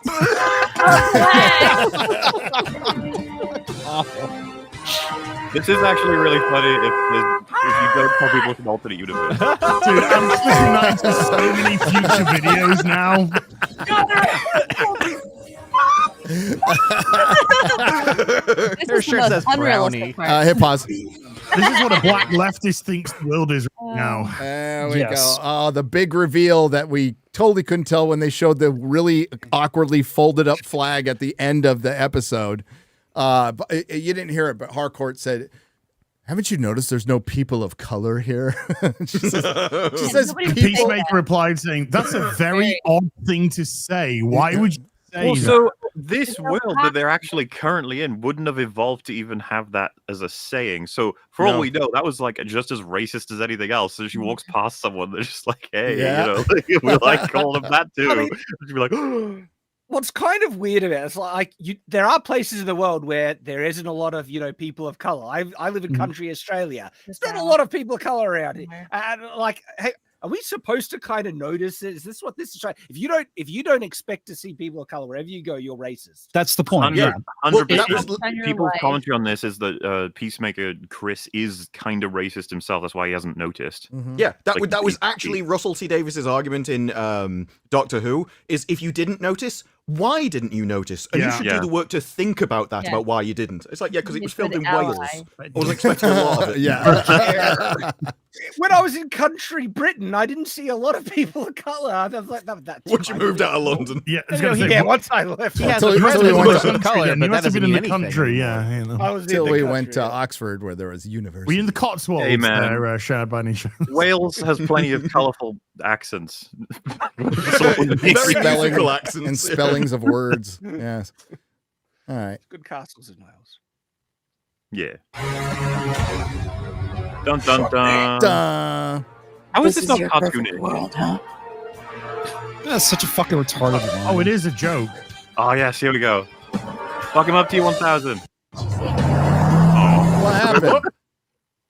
Oh, it's That was Guess the end it's of not it. in the clip. It's the end of the clip, apparently. But then you see everyone chasing her, and the most unrealistic thing that happened in this episode was her being able to outrun all those people. Yeah. Why? Well, It was so a- tell me why? Why do you it leave was your a car child, to didn't- chase Oh, her? Including then one of the she guys all- that's supposed to be a hero. Runs Oh into my a target. The fucking comment.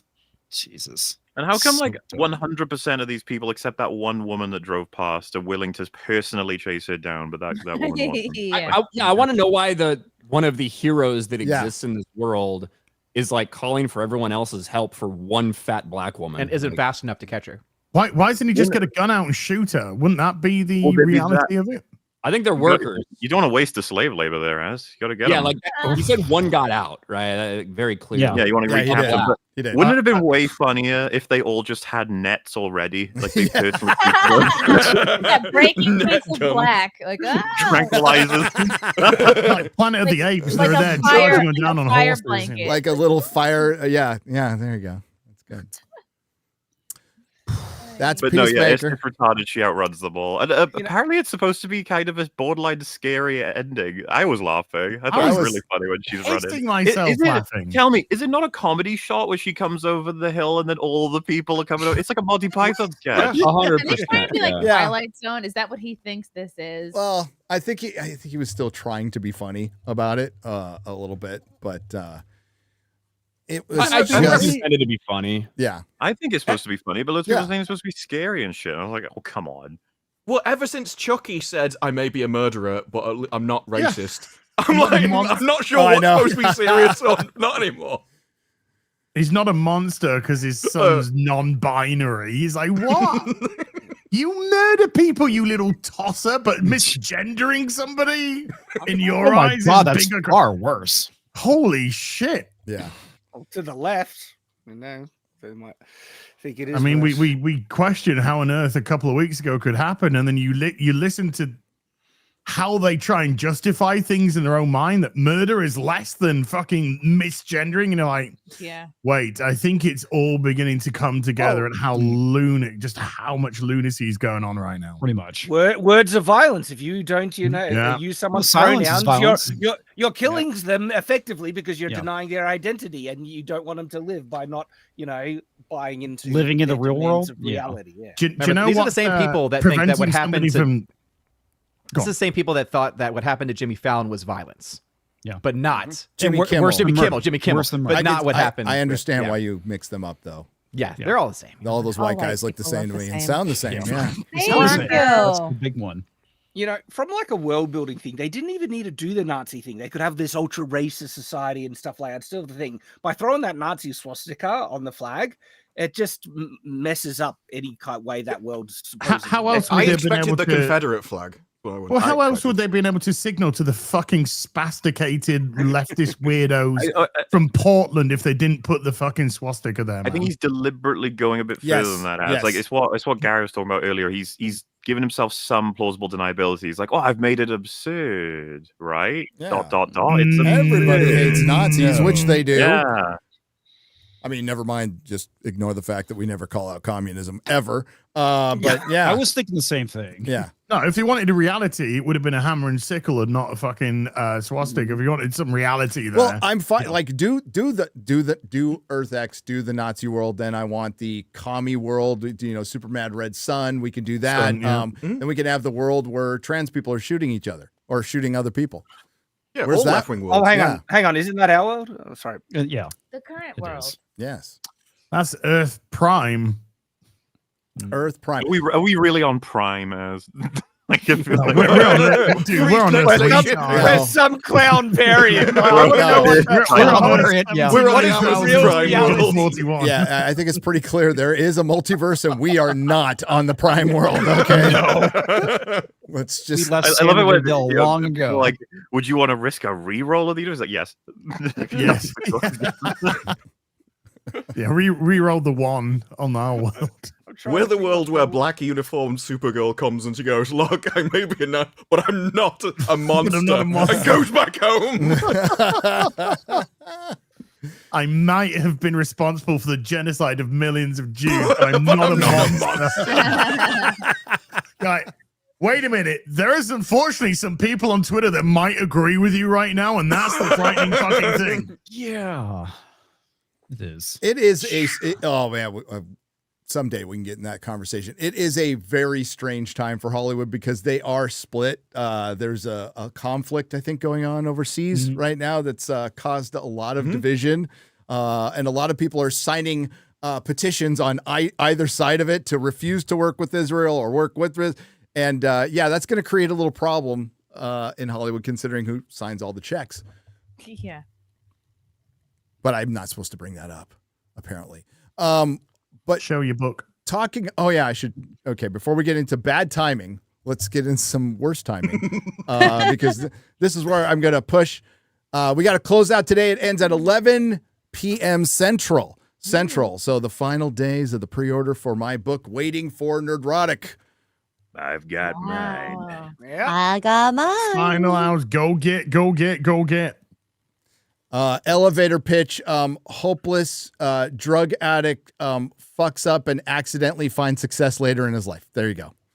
It's pretty fucking happy. By the way, I am very happy. There's some people out there who accuse me of being a sad old man. I am a happy old man. I am a very happy and grateful old man that I have the greatest gig in the world, thanks to everybody in the chat out You're there. not old. I'm older. It's all right. He's I'm fucking fine. old. I'm older. Yeah. 56. He's ancient. That's fucking old. Yeah. I mean, Ryan's not going to live that long. No, Ryan's going to live to 112. Not voluntarily. There we go. So you can get there's the everything bundle, there's hardcover, there's softcover, and it closes out tonight. I am currently working on the audiobook, which has gotten fun. What's in the everything bundle? Everything. Everything. Everything. There's a soft, a hard, a signed hardcover, 2 shirts, and a hat. And also, hardcovers are only going to be available through the pre-order. Ooh, get your hards now, people. Get your hards now. That's right. It won't last forever. He's old. That's right.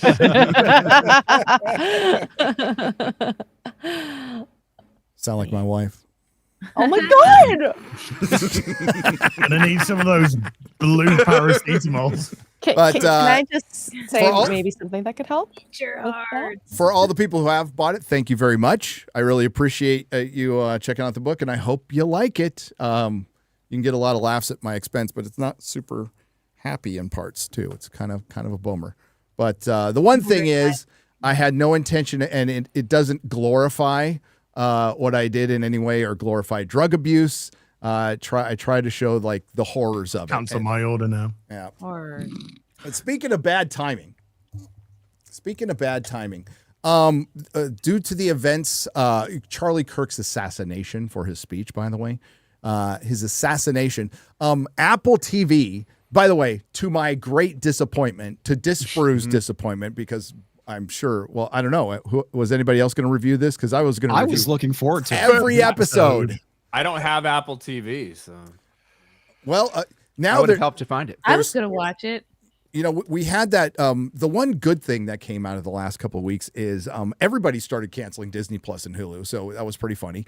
There are some calls to boycott Apple, and even Jessica Chastain is not down with that. We'll get to that in just a second. But yeah, due to the recent events of a conservative Christian man, pretty normal dude, getting assassinated for wanting to sit down and talk to people, Apple TV, in a rare moment of self-awareness, decided to postpone Savant.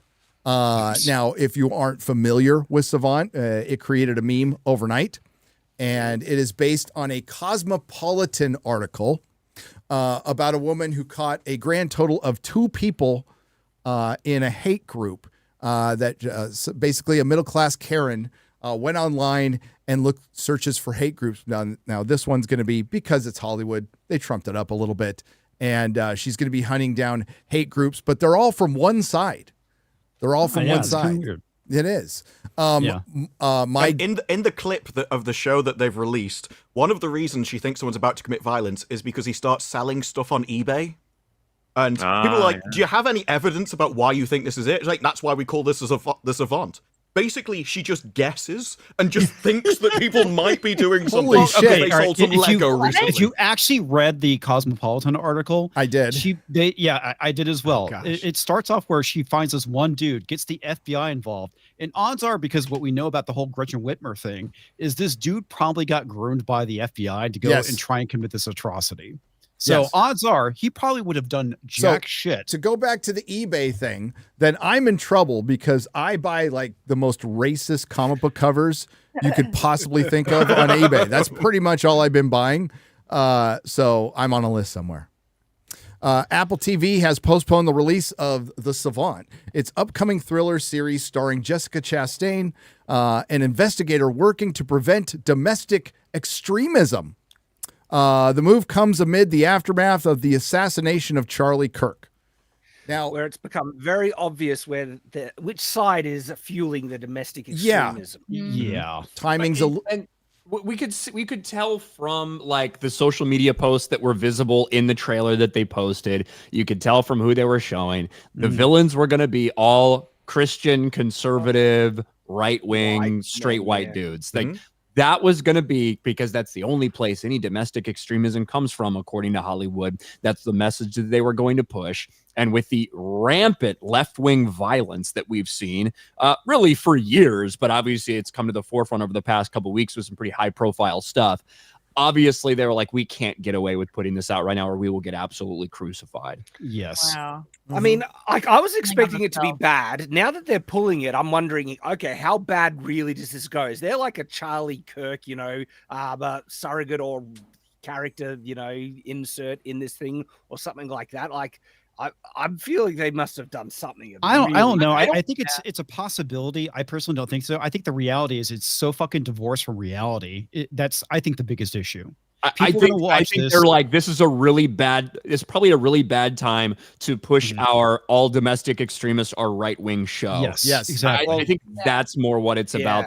And simply, well, this guy was their Charlie Kirk. Yeah, and also, like, think about what this show would probably be implying then. If all the domestic extremism are depicted as right, straight, white men, right-leaning conservatives, it's just that same narrative that the mainstream media is pushing out, vilifying conservatives to the point that they're Nazis. And what do you do with Nazis? Hint, hint. And so it just there's so much proof to the contrary at this point. It just looks so silly. It's no longer like fantasy land, But why admit the truth when you don't care about that? Well, add that to what's going on with Peacemaker. Like, I think those two shows would basically kind of go hand in hand, where it's like, these are Nazis, and you know what you got to do with Nazis, and then guess what? We're going to see that in Peacemaker. Yeah. Oh yeah, Peacemaker's just going to start murdering everyone in that world. Push this. The optics of this are they believe this. This is exactly what they believe. All they're trying to do now is just say, when is the right time for us to release our propaganda? It's a little bit too hot at the minute. Should we give it a month? Maybe give it a couple of months. But then they will put it out and they'll be pushing the same narrative because obviously the show's not going to change. And it's their belief system. No matter how many times a fucking queer trans furry fucker goes out and murders somebody or is responsible for violence, or what was it? Antifa have just gone and fucking torched Ice Cube's fucking tour bus in Portland because they thought it was ice. Oh my God! Really? Are you serious? But the fucking absolutely broken retard. So it will come out. It's just like, we've got to wait a couple of weeks. That's all, or something along those lines. Oh, it will. Yeah, they'll absolutely release it. And I don't think they'll reshoot shit. I think they're going to keep. And I hope they keep it the same. Please keep it the same. And you know what? I'm pissed that they pulled it. Absolutely release this. Go on with this. Let's see it. And after careful consideration, we have made the decision to postpone the Savant, reads a statement from Apple. We appreciate your understanding and look forward to releasing the series at a future date. Now, let's keep in mind that they spent tens of millions of dollars on this series. Apple spends a lot of money on their series. Dude, you need to go based on a Cosmopolitan article. They are so desperate to keep this narrative going that they keep going up. You got to read the comment that she makes about blaming all the shit on Trump. Oh gosh, I think it's this article. No, this is Variety. There is a different Variety article. Okay, there's a different Variety article that's an opinion and basically saying delaying this now is a huge mistake. Well, they basically said that they delayed it without any controversy. And they're trying to blame Trump again, which is retarded. And no one was calling out. No one was calling to cancel the show. But they're saying, well, they delayed it because they're potentially. Well, they said companies are running scared from the Trump administration, which is like Trump preemptively taking it down so they'll get backlash from Trump. Like that's what one of these articles. So you have that article, that's Lady Master. We just want the headline. It's a good article because it includes what I think would have been part of their review at Variety, because the view embargo was obviously yesterday, and it goes through all the standard phobias and ists and everything that you'd expect. Yeah, it's this one. Apple is making a huge mistake postponing a Savant in wake of Charlie Kirk assassination. Murder. Yep. In a shocking decision, Apple TV has postponed the premiere of Jessica Chastain's drama series, The Savant, offering another chilling example of how business giants are running scared of the Trump administration and bowing to pressure before it even exists. The series was scheduled to premiere today. Bowing to pressure that never existed to begin with. That is fucking stupid. Well, it is true. There was no pressure. So it'd be really stupid to bow to it. They created it all themselves. Yes. Based on the Cosmopolitan 2019 article, is it possible to stop mass shooting before it happens? It very much is. The Savant follows a Jody. Sorry. Somebody can say something. No. The Savant follows Jody Goodwin. Get him out of school. A top secret investigator who is an employee of the fictional Anti-Hate Alliance, infiltrates online hate groups in an effort to stop large-scale attacks of domestic terrorism. The series, adapted by Melissa James Gibson, is based on a real woman profiled in a Cosmos story. Oh, God. But carefully conceals her identity. On the show, Jody lives in Cincinnati suburb, and her husband, Charlie, who is black, got to say it like Ryan, is deployed overseas. There was a Jessica Chastain interview where they said, doing this must be really dangerous, going into all these things surrounded by all these dangerous people. She went, yeah, it is dangerous. You could get doxxed. I'm like, these people are so dangerous, they won't even harm you when they find out what you're doing, is essentially what she said in the interview. Having watched the 8-episode series for review, which is set to be under embargo until September 25th, which was yesterday, it's clear that The Savant is precisely the type of show America needs right now. Indeed. Wow. Didn't Daniel Richmond tweet out that with that fucking Peacemaker flag that this is precisely the type of show we need right now in America? Yeah, there's just so many fucking Nazis running around right now. It looks at a sector. Well, there's a lot of socialists. It looks like it looks at a sector of mostly white male individuals who believe that America belongs to them. Fueled by hate, bigotry, xenophobia, and misogyny, they talk cruelly and candidly online, guys, about enacting harm and violence towards individuals or others. Something you've been doing to the right and anybody center right forever, who they feel are unworthy of being in their, in quotes, country. Nowhere in the show does it mention Donald Trump's name. Nobody's debating that. And other than depicting white nationalists in a negative light, The Savant is straightforward, non-controversial character study and well-paced thriller about one woman trying to stop domestic terrorism. And so they completely miss domestic terrorism. There's domestic terrorism on the other side too, and just the last couple of weeks, there's been somebody tried to bomb. There's at least 5 that I put in my video. Yeah, there was 6 women have been arraigned over one thing. There was the ABC shooting. There was Charlie Kirk. There was a wedding that was shot up as they shouted "Free Palestine." Wow. And there was another one. And I went through all of the things, and every single belief would have been something that she would have supported in this series. Yep. Yeah, and let's not forget that the individual that did the shooting at the ABC station was an educated liberal. Yes. There's a leaked screenshot from the show. There is. Let's take a look. Oh, and of course there was the one 2 days ago. I think it was now. It's a nice facility. At the ice facility. Yeah. The ice one. That they're trying to still blame on Mag. We'll talk about that in just a second. Were you sharing something, Az? Yeah, there's the leaks. The leaked screenshot from the Savant. It was Az that sold his figures on eBay, and she's like, well, he's got rid of them. There must be planning something. Wait a minute, didn't he used to have slightly less Transformers than he has now? He's planning something big. And there's a couple of gay guys on the other side. So much for the straight part of the. So about that bit wrong. About bad timing. I haven't seen it yet. I'm going to see it. One battle after another. Paul Thomas Anderson film. Paul Thomas Anderson, pretty good filmmaker. Okay. Boogie Nights is a great fucking movie. And you want to talk, and he's very, postmodern, and he's very art house, and these kind of films can certainly exist, but, and I haven't seen it, so I can't say, but, according to Chris, pretty much woke the motion picture. And they didn't pull it. And it's about basically Antifa blowing up immigration facilities. And it was released the day after, or within 48 hours of somebody shooting up an ICE facility and killing immigrants, by the way. That wasn't their intention, but that's what they did. Yeah. That's what So they did. if you share this is the this is what I was talking about with Ice Lady Cube. Grandmaster, hang on. Find the article where they I put it in Maine, and it's the one where they're talking about not understanding online culture, and it deals with Savant and one battle after another. Let's see this. So let me get this straight. Ice Cube's tour bus got firebombed in Portland, Oregon. So you're telling me the left is so stupid?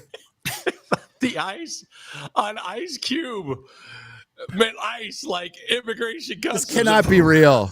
This cannot be real. I can't see how this can be real. These are the I people can't who are believe This it. cannot be real. I hope they try and do this to someone like Ice-T. I want it to Try be real. firebombing Ice-T. This guy See sounds what like real on happens. that. You know, it'd be great if that really was the real immigration bus and it was full of illegals. Just to throw people off. Just to throw them off. At this point, they're going to stop putting ice in their drinks just out of resent because of it.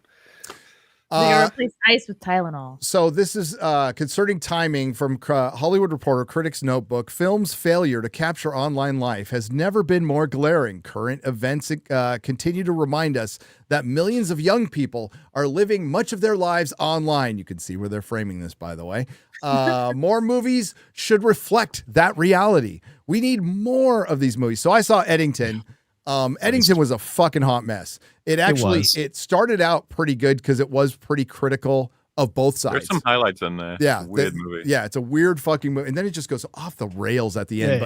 I think even in this they call it a messy movie. Yeah, and then say we need more like it. It's like what? In the immediate aftermath of conservative activist Charlie Kirk's assassination, one of the most vexing things, including the facts of what happened, was general literacy regarding the online culture that has engulfed the alleged killer. I guess they got to say alleged. They kind of evoke a sort of media literacy, their own version, really, on this one. Well, their lack of online literacy, it's memes and codes and ideologies. Reading about it all, I wonder why most of us don't know enough about this stuff. Because you're fucking retards. Well, they were left-wing memes. The only thing most people would have understood would have been Helldiver's 2 arrow keys. Everything else was like a communist song or a trans reference. And why this significant? Left can't meme. Full stop. Well, they period. can't, and they've never ventured in. So we have somebody who writes articles for Hollywood Reporter, a cultural writer, has no fucking clue about the internet, which says a lot. And why this significant aspect of culture seems so siloed off from everything else.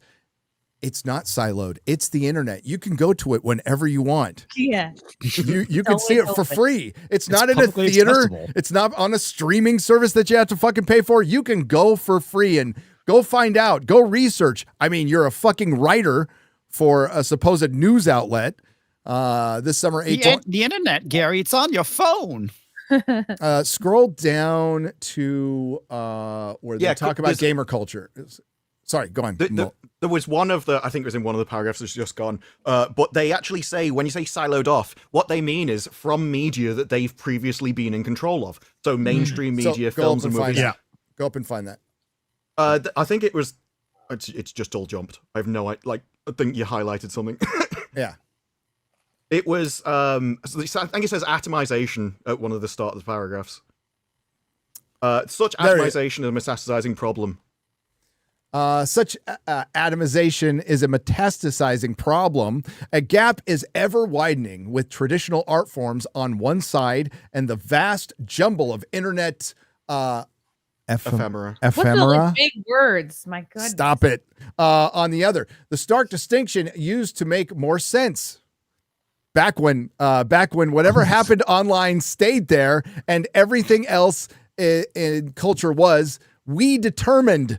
Yeah, this is the thing. Traditional art forms were entirely under their control, and it was the only game in town. So you had the internet, but that didn't have any power. Whereas now more people are on there, less people are listening to them, and they have lost the control they used to have. That's all this article is. It is just whining over a bygone era where they used to be in control, and how can we get it back? I go down. I just can't believe they would write it out like that. That is my favorite part in the article. It's the facts that we determined that you should believe. When we were in control of that, everything was fine. The Savant is only about one kind of internet extreme. some rare moment of self-awareness here. Kirk's alleged killer is not, it seems, from that same ilk. Are they sure about that? They seem to be. They really don't want to be. No kidding, yeah. But he is one of many thousands, if not millions, of young men who ventured onto the web in their teens and never returned. Not even to go to the bathroom.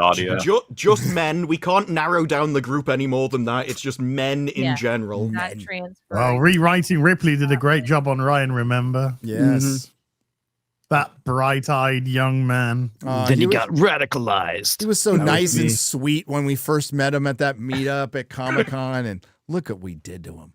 Blame Disney Star Wars. Yeah. It's Dave Filoni's fault, really. What little we know, what little, they're talking about Charlie Kirk's assassin here. What little we know of his ideology. Gay furry fucker. Seems steeped in the argot of online gamer culture. A tongue foreign to many of us.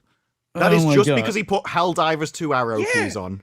2005 called. They want their talking points back. Jesus He was vastly more into furry culture than gamer culture, but they won't mention that. What are they pushing? It's not the right. What are they pushing with the ice shooter now? That he was. He's a gamer? radicalized by gamers. He played a lot of Rust, so that's what made him try to kill Ice Age. Actually, there might be something there. I've seen people play Rust before. I have seen many times. Rust can drive people to want to. Yeah, that is all about fucking people. No, we're absolutely going back to. We're circling back to Gamergate. Gamergate. You can pull it down. That's it. The whole article is, man. What Disparu said, man. Wasn't it great when we controlled all the information? Mm-hmm. Those days are gone now. Yeah, don't watch Trump's speech. We'll tell you what he said. Yeah. We'll misinterpret what it said. Well, that's the media. And that's why channels grew on YouTube, because there was this, they created this vacuum of truth and authenticity that people just decided to take it on themselves to go find it, and it's a mess. It's an absolute mess out there, but that's why we want all the speech to go through. And that's why, yes, Alex Jones and his new mustache should be on YouTube. Did you see his? What is with that mustache? What the fuck are you doing, Alex? Is he doing it to just troll people at this point? Yes. He has to be. Oh, Yeah, well, he wants the mainstream media to report that he's now a national socialist. So he's seeing if the mustache will make him do it. He's got that type of mustache. Yeah. He's got the toothbrush. It's a Charlie Chaplin. Jesus Christ. It's an insane world right now. Really is. James Gunn's got a job for you next episode of Peacemaker. He does. But yeah, they're struggling to understand an online culture and a generation that's left them behind. Like Hollywood's lost a generation. And they'll never figure out. So we should make more movies to reflect an online culture they don't understand, Disparu. That's the one I don't get. It's an attempt to. They're not clever enough to realize that people go off and do stuff over here because it's not you. So they think, well, they're on the internet. If we just bring the internet into movies, they'll follow. That's just as deep as they can analyze the situation. So one of the tactics was to make AI videos they can stick on TikTok, because then they can just spam out the message and join the internet with short movies. It was kind of attention spans are one of the issues. It's like, not really. No, your stuff sucks. Nobody wants to see it. But yeah. I think one of the suggestions was we could improve the quality of movies by putting in things like text onto the screen, because there's a lot of text on the internet, and it'll make them feel at home. It's like the most wild ideas. Oh. So a couple of, actually a lot of stuff is dropped. Again, I haven't seen one battle after another. I'm going to see, God, it's fucking long. It's like 2 hours and 40 minutes. Jesus. And I've liked Paul Thomas Anderson's work in the past. Some of it's kind of overrated, but dude, in Boogie Nights, the one thing he did, like showing that like the Tweaker House and Alfred Molina with the he's Asian. The insanity of the drug culture. He fucking got that perfect, man. Absolutely perfect. We'll see how the Antifa movie goes. We'll see. But what else? We had Marvel Zombies came out. By the way, the Antifa movie is losing to an Indian film. It is 3.8 to 3.1. Oh, really? It's still. They're already spinning its second biggest opening for Paul Thomas Anderson. Yeah. They love running with those fake records every day. It costs like $140 million to make too. It did? So, oh, shit. It ain't making money. It is not making any money. But also, the Indian film made $3.8 million on Friday against One Battle After Another's $3.1 million. But the Indian film was only at 800 screens. Whoa. So what is the Indian film? It's called They Call Him OG. Oh, I was going to say, is it Battle of Wounded Knee? Is that a telemarketer? No, it's the other Indian Nerdrotic. Oh, I get them mixed up. Just like My Christopher name Columbus. is David. Hello, thank you for calling. My name is David. How can I help you today? You are fuck off. You're David. Antivirus. I did. Would you please say I give good customer service? I put you through to Jessica. Hold on, please. Hello there. My name's Jessica. How can I help you today, please? Fuck off. Hey, you owe the IRS money. Please send it in Target gift cards. Amazon gift cards. Really Can we do it? Yeah, Amazon gift cards can survive an alien invasion. You know who's falling for that? Old people. Stop being so fucking dumb, old people. Stop falling for that shit. That's right. Come on. They're the same ones that are like like that old woman who fell for the idea that Brad Pitt was madly in love with her because of horrible Photoshop There's picture. been loads of those now. Okay. I know. It took me 3 times before I actually realized that was a scam. Yeah. Come on, old people. Good game. He keeps falling off mountains and getting injured. He needs to be more careful. We'll keep this brief. I watched one episode of Marvel Zombies, and then my hand accidentally hit the remote, and it went over to the Guinness show on Netflix, which actually looks pretty good so far. But I saw the first episode, and it's basically MCU versus zombies. Zeb Wells wrote it, so DI. yeah, like there probably was some potential. Blade was pretty cool. He's basically Blade was he's the best Blade thing in Moon the Knight, series. so he's the best thing in it.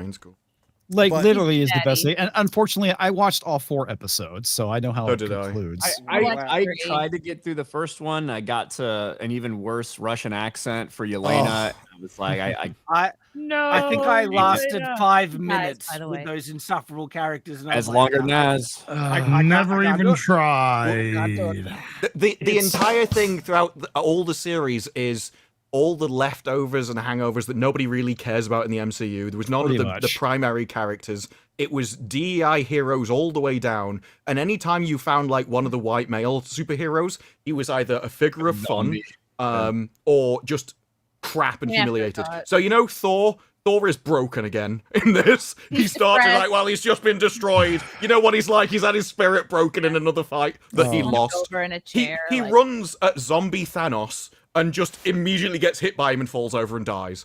That's all the. I mean, he doesn't you get die, from but it. yeah, he gets fucked up. Well, his mates do, and he they gets center killed. the story around fucking Kamala Khan, Miss Marvel. Yes, they do. She is the Yeah, girl's all the kid, way through. everything, all the way through. They don't center it around Spider-Man. It's nothing like the comic books written by Robert No. Kirkman, the first series, which is and she absolutely is great. literally the key to everything. Yeah, she the is. entire thing ends with her being able to save the world, and without But her not existing. really.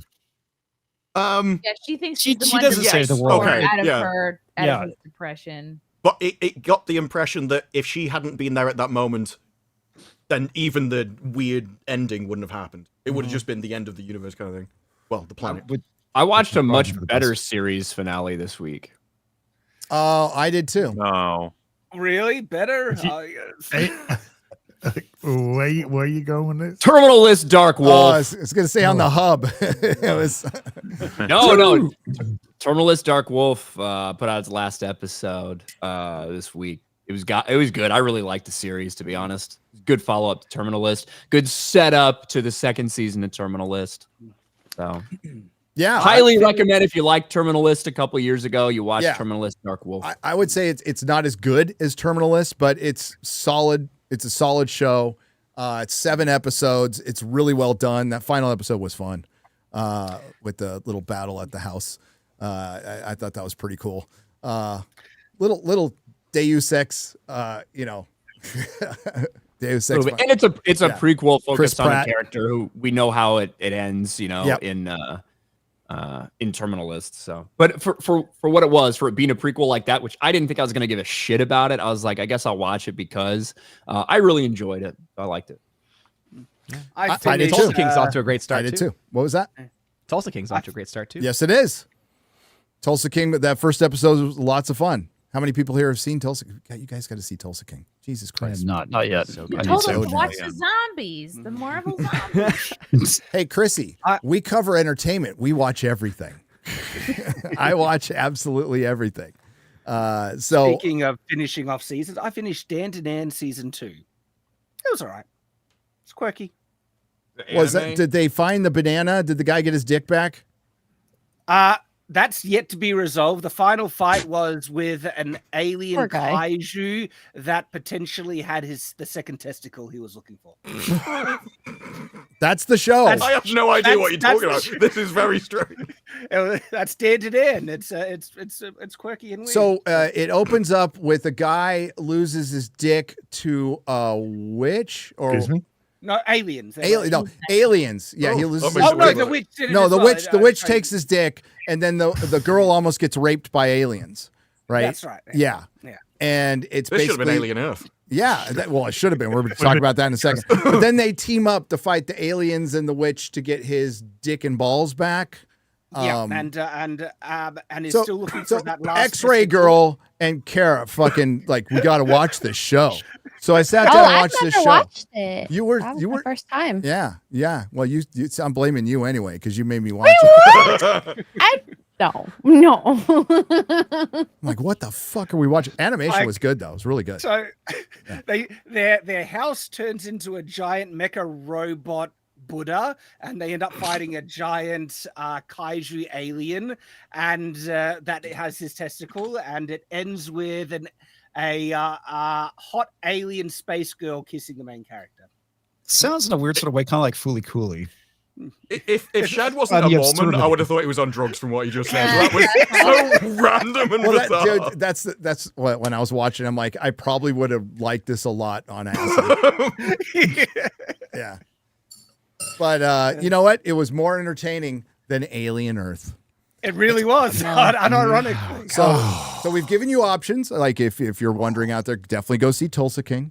Go see Terminalist Dark Wolf. Highly recommend both of those shows right now. House of Guinness, good start so far, and that's written by Stephen Knight from Peaky Blinders, who thankfully saved himself from writing a Star Wars movie with Charmin Obaid-Chinoy, and it looks pretty good so far. But Alien Earth which was just critical accolades everywhere. People were calling it the Andor of Alien. This great masterpiece of television that's going to expand the lore of Alien. Don't know who thought it was a good idea to have a prequel 2 years before Alien, where a xenomorph gets to Earth. Does it? Because pretty much everybody has to die at the end. It's still a sequel to 2 prequels and a prequel to a midquel to the. Yes. Gonna stop. Yes. Stop. Please stop. Hollywood, please stop. That's what it is. Well, remember, this entire show was meant to be about class warfare. Yes. Where the humans and capitalism are the enemy, which is why when people go, those kids are just evil, it's like, no, you don't. She's joining up with the alien, which is an oppressed class, so they are allying to throw over capitalism, is actually what the series is about. I mean, they make From that the point creator. in the Scorpion scene right at the beginning of the show. Yep. It's like, is it really the Scorpions' fault that we are capturing them and hurting them? It's like, are you fucking with me right now that the alien's the good guy? And by the end of the show, the alien is your fun little pet doggy. With his baby. And the baby Yes. alien, yep. And is on baby their side alien. as well. With baby Yoda. My favorite part is when she's whistling to the alien that is probably miles away inside this enclosed building. How the fuck does it hear her? How the fuck is she able to do that? Just using the magic. technology. Just using the magic to go through all the technology from miles away. Just go like that with a hand and everything is do just doing anything. it. It's just She's like full control over all technology and alien life. She's just amazing. They did describe it as magic in the show. So Yes. that was actually their reason. Hey man, Peter Pan. indistinguishable from magic. No, but Like walkie you're at this point in time. You haven't got to that. You're not looking at this technology from the fact that you are medieval peasants. You created the technology, you fucking retards. Yep. So you can't say we created the technology, but it's indistinguishable from magic. And the guy that created it doesn't even know what she can do. Like when she hacked the lock, he was surprised. Like, well, you gave her the ability to hack into your technology. We made these people. We're going to walk into your prison cell where we can get attacked easily. And only her as well. So all these other robots are supposed to be the same because they're just children that have been put into robot bodies. But they keep talking to her, like, about her as if she's special. And throughout the entire series, nothing. They just kept mentioning it. So, for those of you who haven't seen it, this is a show called Alien Earth. Yes, it's shit. And you would expect there to be aliens in it, a xenomorph. That would be probably your main protagonist. MauLer was not kidding. The xenomorph is a domesticated pet. Yes. It does kill a lot of people.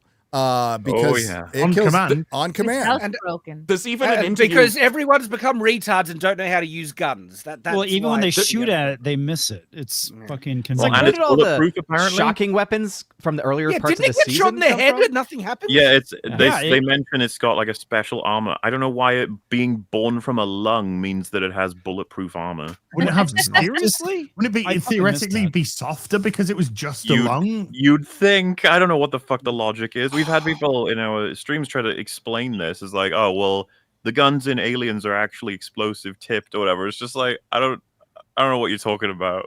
This show doesn't make any fucking sense. But the alien would have been dead 10 times over in the show if not for a bulletproof skin. But it's still vulnerable to paper cutters, just so you know. But also electricity too, because they already established earlier, like you can shock the thing and knock it out. Shocked, just zappy gun it and it's down instantly. How many times did they do that in the whole show? Multiple times. And just in case anyone thinks the alien being likened to a puppy is something that anyone else has come up with, no. Sydney Chandler, the actress, has said it's a complicated relationship with the xenomorph. It's not just a puppy dog, it's a lion. So if you needed any more clarification about what it is. Not just it's a domesticated. No, oh my god, awful. That's the deep explanation for the show. Well, the only worthwhile actors and to an extent characters in the show being like Morrow and Kirsch both get trapped and imprisoned by the end of the show by children. So it's very. There's just any squeeze of any possible, like I said, even acting. Those two have their boss fight, which was like the most amusement you can have in the entire series, just waiting for something to happen. But even that was pretty disappointing, to be honest, because we were watching it, like neither of them are allowed to kill each other from a meta standpoint. They don't want to lose either of those actors. They're the only ones that know what they're doing. So it's just like, well, they're the only two compelling characters in the show. Yeah, but they're not even. There's nothing really there. There's stuff they could play with, but I think the elevator conversation was the closest we ever got to anything being said. The fact that they compare like the life of a cyborg versus the life of a synth, which, by the way, again, no respect for the alien universe. You open up this show with the text where it's like, in a world where you have synthetics and cyborgs and hybrids, which are humans in synth body. It's like after that few sentences, you're like, no. Stop. You've already fucked up. You can't do this. If it's a prequel, has to be in the future. And then, everyone's been speculating. It's like, oh, they'll nuke the island before the show ends. That's going to be it. Nope. No. It turns out they gathered all the plot armor together in one place. They make they it can so still much nuke worse it in season 2. this cyborg guy, he must have been made 60 years ago before he went on that big space thing. And so cyborgs have actually been around in this universe for ages, yet they're non-existent in all the other sequels. It's bullshit. Did you see that they tried to make it a bit of a racism thing too with the cyborg? It was episode 2 where, because I've had to rewatch it ready for EFAP tomorrow, and like when he's got the alien in the bag, and those Marines see him, and they're like, "Hey man, what you doing?" And he's like, oh, and then they notice and they're like, "Oh, he's a cyborg." And I was like, why would that even? I know they barely touched on it, but like, why would that matter any really more than a prosthetic? It's like, oh yeah, you've got an arm that can turn into like a blowtorch. That means I hate you. It's like, okay, I get it for synths, but not for cyborgs. It's just like that's kind of weird. I think they were racist. Yeah, it could have just been. Well, why was it the cyborg part that set him off then? Just a cover. Just a cover. Peacemaker was running up the stairs to try and get him. Yeah. But it's kind of what I mean, though. Everything is just so pathetically slopped together in that show that it's really hard to like grab onto anything. We said as a joke, like every episode they come up with a new TV show, there's a new concept that they just breeze by. We're like, oh, that could have been interesting. Never mind. We won't talk about that anymore. At the end of the last episode, before we go into this one, where the brother, Wendy's brother, manages to incapacitate Ginger Lass because she's ripping people's jaws off, and she screams at him, "What did you do?"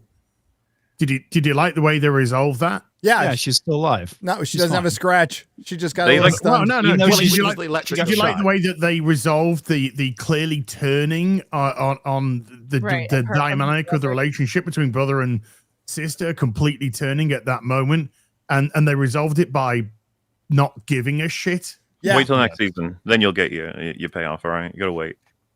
We're delaying it because that's tension. I'm trying to remember the scene, because it's like you hurt my friend, but she was murdering people, but you chose the other side. It's like the brother. She was murdering people. Well, I mean, technically he saved everybody by neutralizing her. She stayed alive. She could have been shot to pieces if those guys on the fucking dock knew what a trigger was. They were just like, holy crap. That's what ultimately brings this down. Is it's really dumb. It's a dumb show that thinks it's really smart. Extremely. It sets up canon. It doesn't even like respect it doesn't respect its own canon. They set up very early on. I think it's the second episode, MauLer, where they said where Vivian from the Young One says, well, we can see what you're doing. They can basically surveil them through their own eyes. They never bring it up again. They have screens and cameras everywhere. Nobody's watching anything except for Wendy when she can manipulate a piece of technology.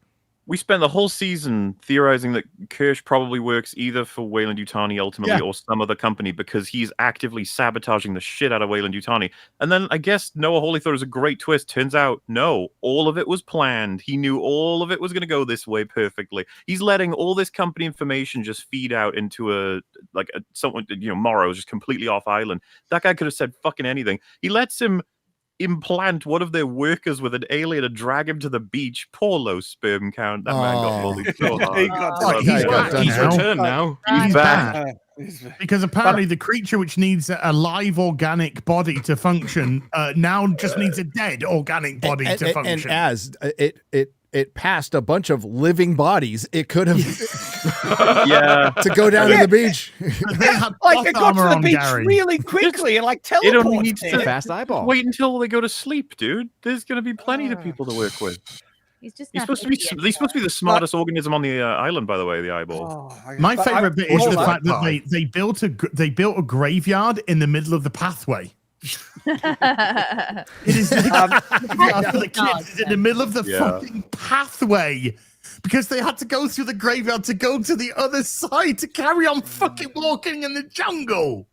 Also, do you notice how intelligent the show is? Episode 1, as she's getting the procedure, they're explaining to her what the procedure is, as though they wouldn't have sorted all of that out fucking weeks prior. And then when it's done, she's like, "Hey, what am I?" And they're like, whatever you want to be. And then we don't fucking talk about it for the whole season until right at the end where she's like, I don't know what I am. You're like, wow, what a great show. I'm so great character development. But do you know what they're going to do now? They're going to rule the world. Oh my gosh. Who's going to make them food? MauLer, I'm glad MauLer brought up the synth. Is his name Kirsch or something? Because his entire, what you were lining out then is bonkers. It is utterly retarded what he is after, what he's doing. He ruins everything, and then you have no idea at the end what his ultimate goal is. What was he trying to achieve apart from be retarded and ruin everything? Apparently, the whole time he was just loyal to Weyland-Yutani, but he just had a really weird way of showing it. By ruining everything? Yeah, that's he was clearly sabotaging Prodigy. He's clearly sabotaging them. When it worked out that he got to take low sperm count's body back and that he captured Morrow, he was like, haha, all of this was my plan. It was like Thrawn shit. Thrawn level, yeah. I have failed successfully. I plan to succeed in this failure that I just did. Wait, what? Who the what now? But then going back to... I was going to say, when they're in the prison and she unlocks the door because the boss comes down, I thought it was meant to be, look, we could have escaped this. It's like a bit like Superman does when he gets captured. It's like I could have broken out of this anytime I wanted, but I choose to be in your power to prove that I'm on your side. And then it's like, no, just run, because we are coming to kill you and take everything. Like, you could have just broken out at any time and taken over the facility. I don't understand and then she goes, what the motivation is of these people. You kid, you cyborg kid, you go get him. You cyborg kid, you go get him. You get him and you get him. And they all fucking run off and leave her on her own. And then she goes, but nobody touched my brother. Yeah, when they all gone. They're all gone! They're all fucking gone, you stupid fucking cow with the old fucking dog shit haircut. And that's this whole series, right? So we're setting up this high concept sci-fi, not just an alien show. We're setting up 12-year-olds in adult bodies. We're going to talk about the nature of consciousness and are they still alive or not? But we can't do basic shit like put a fail-safe device into the probably extremely dangerous superhero that you've just created with a 12-year-old mind. Also, Wendy, classic fucking Mary Sue. As the series goes on, she can manipulate all technology, and she can communicate with the xenomorph. How? No fucking idea. They just say she's special. Not explained. Well, we thought about such a great fight as well with the guy. He's taking all these clothes off. I'm like, this might actually be a decent. Oh no! Just immediately stops him. She stops him, so she can control synths. We find that later. She beheads a xenomorph in like the 3rd episode. So she's the most powerful being in all of the alien. With the paper cutter. With a fucking paper cutter blade. I think if you list this to someone who's not seen the show, they're just like, what are you talking about? She has a complete control over all synths, complete control over all aliens. She is super fast, super strong, can fucking jump off cliffs and survive. She's got the supercomputer brain. She can control all technology at a distance now. She doesn't even need to touch it. She can just do whatever she... Remember, they describe it as she can rewrite the code of any system she gets her hands on. And they also say, oh yeah, by the way, she has complete control of the entire system on the island. It's like, that's bad, guys. It's like, why did you make her like that? She does have a big weakness, though. She is retarded. Yeah. Is that a weakness in a world where everyone is retarded? Everyone's So is retarded. everyone That's else. just the problem. When everyone's retarded, is anyone retarded?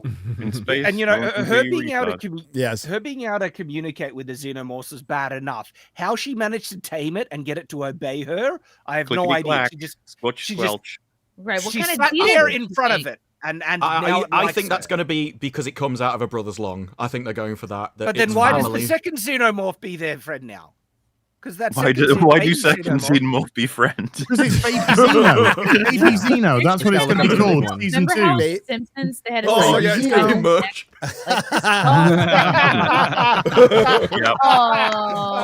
Little baby Xeno. No, I'm not even kidding.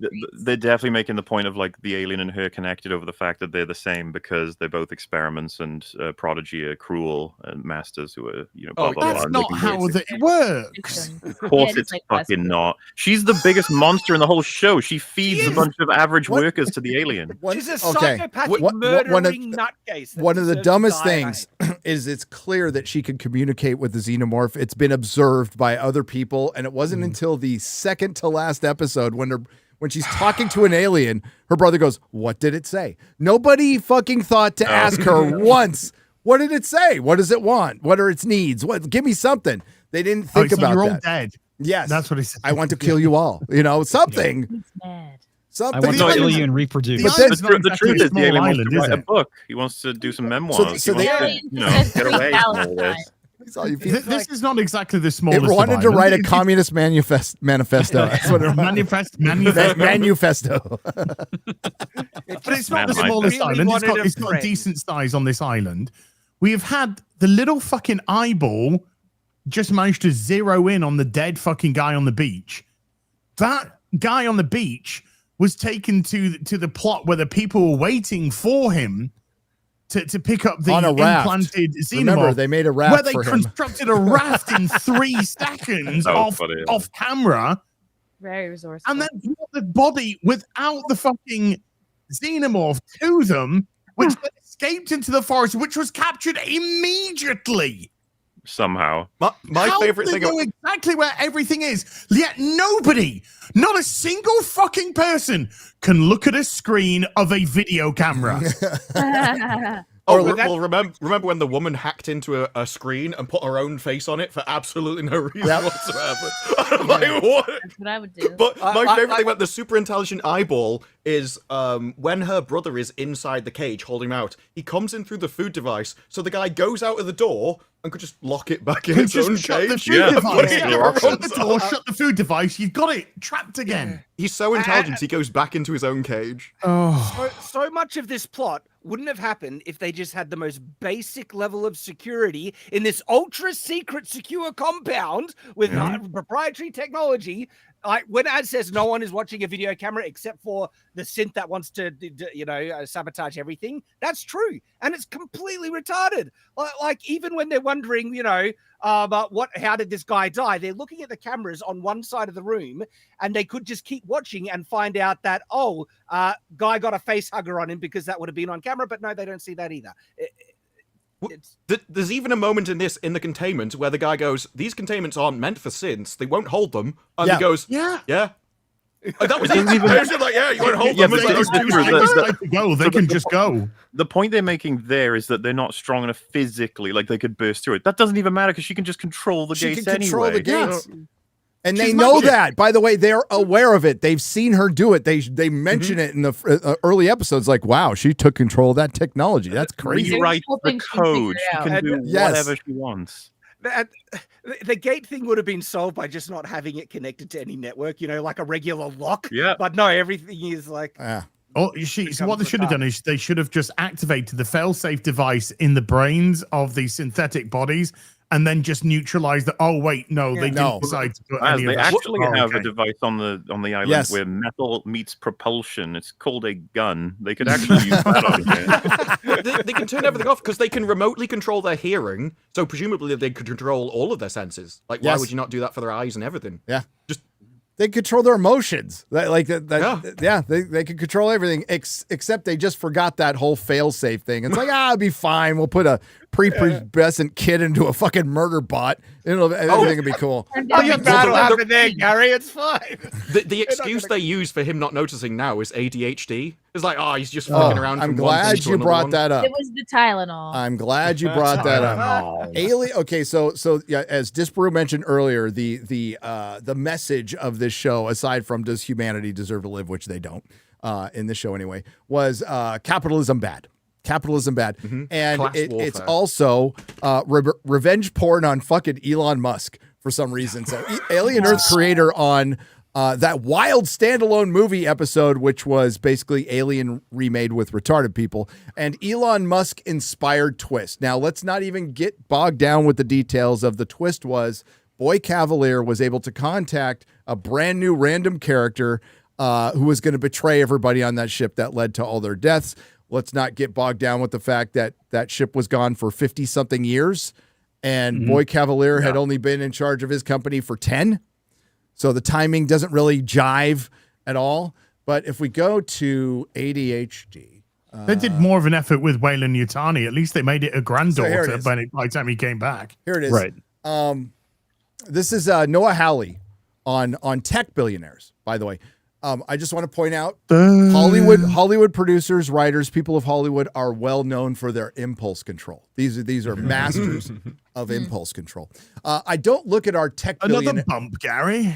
I don't look at our tech billionaires and think these guys are orchestrating some master plan. Howley replies, "Too bad you didn't orchestrate one with your fucking show either." I think you have a lot of ADHD billionaires with impulse control issues. And we always look to impose a certain logic on our fiction that doesn't apply to real life. For me, it's a way to tie everything together, and the show plays out for the rest of the season. So essentially, Boy Cavalier is fucking retarded. He's supposed to be the smartest guy alive. We find out that he built a robot when he was 12 to kill his dad.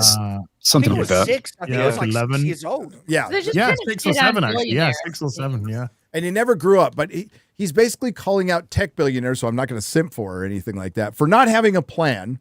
Right. This dude, you just made a derivative stupid series. I wouldn't be calling tech billionaires like Elon, having an Elon twist by saying he's got ADHD. Hey, Noah, where's your SpaceX?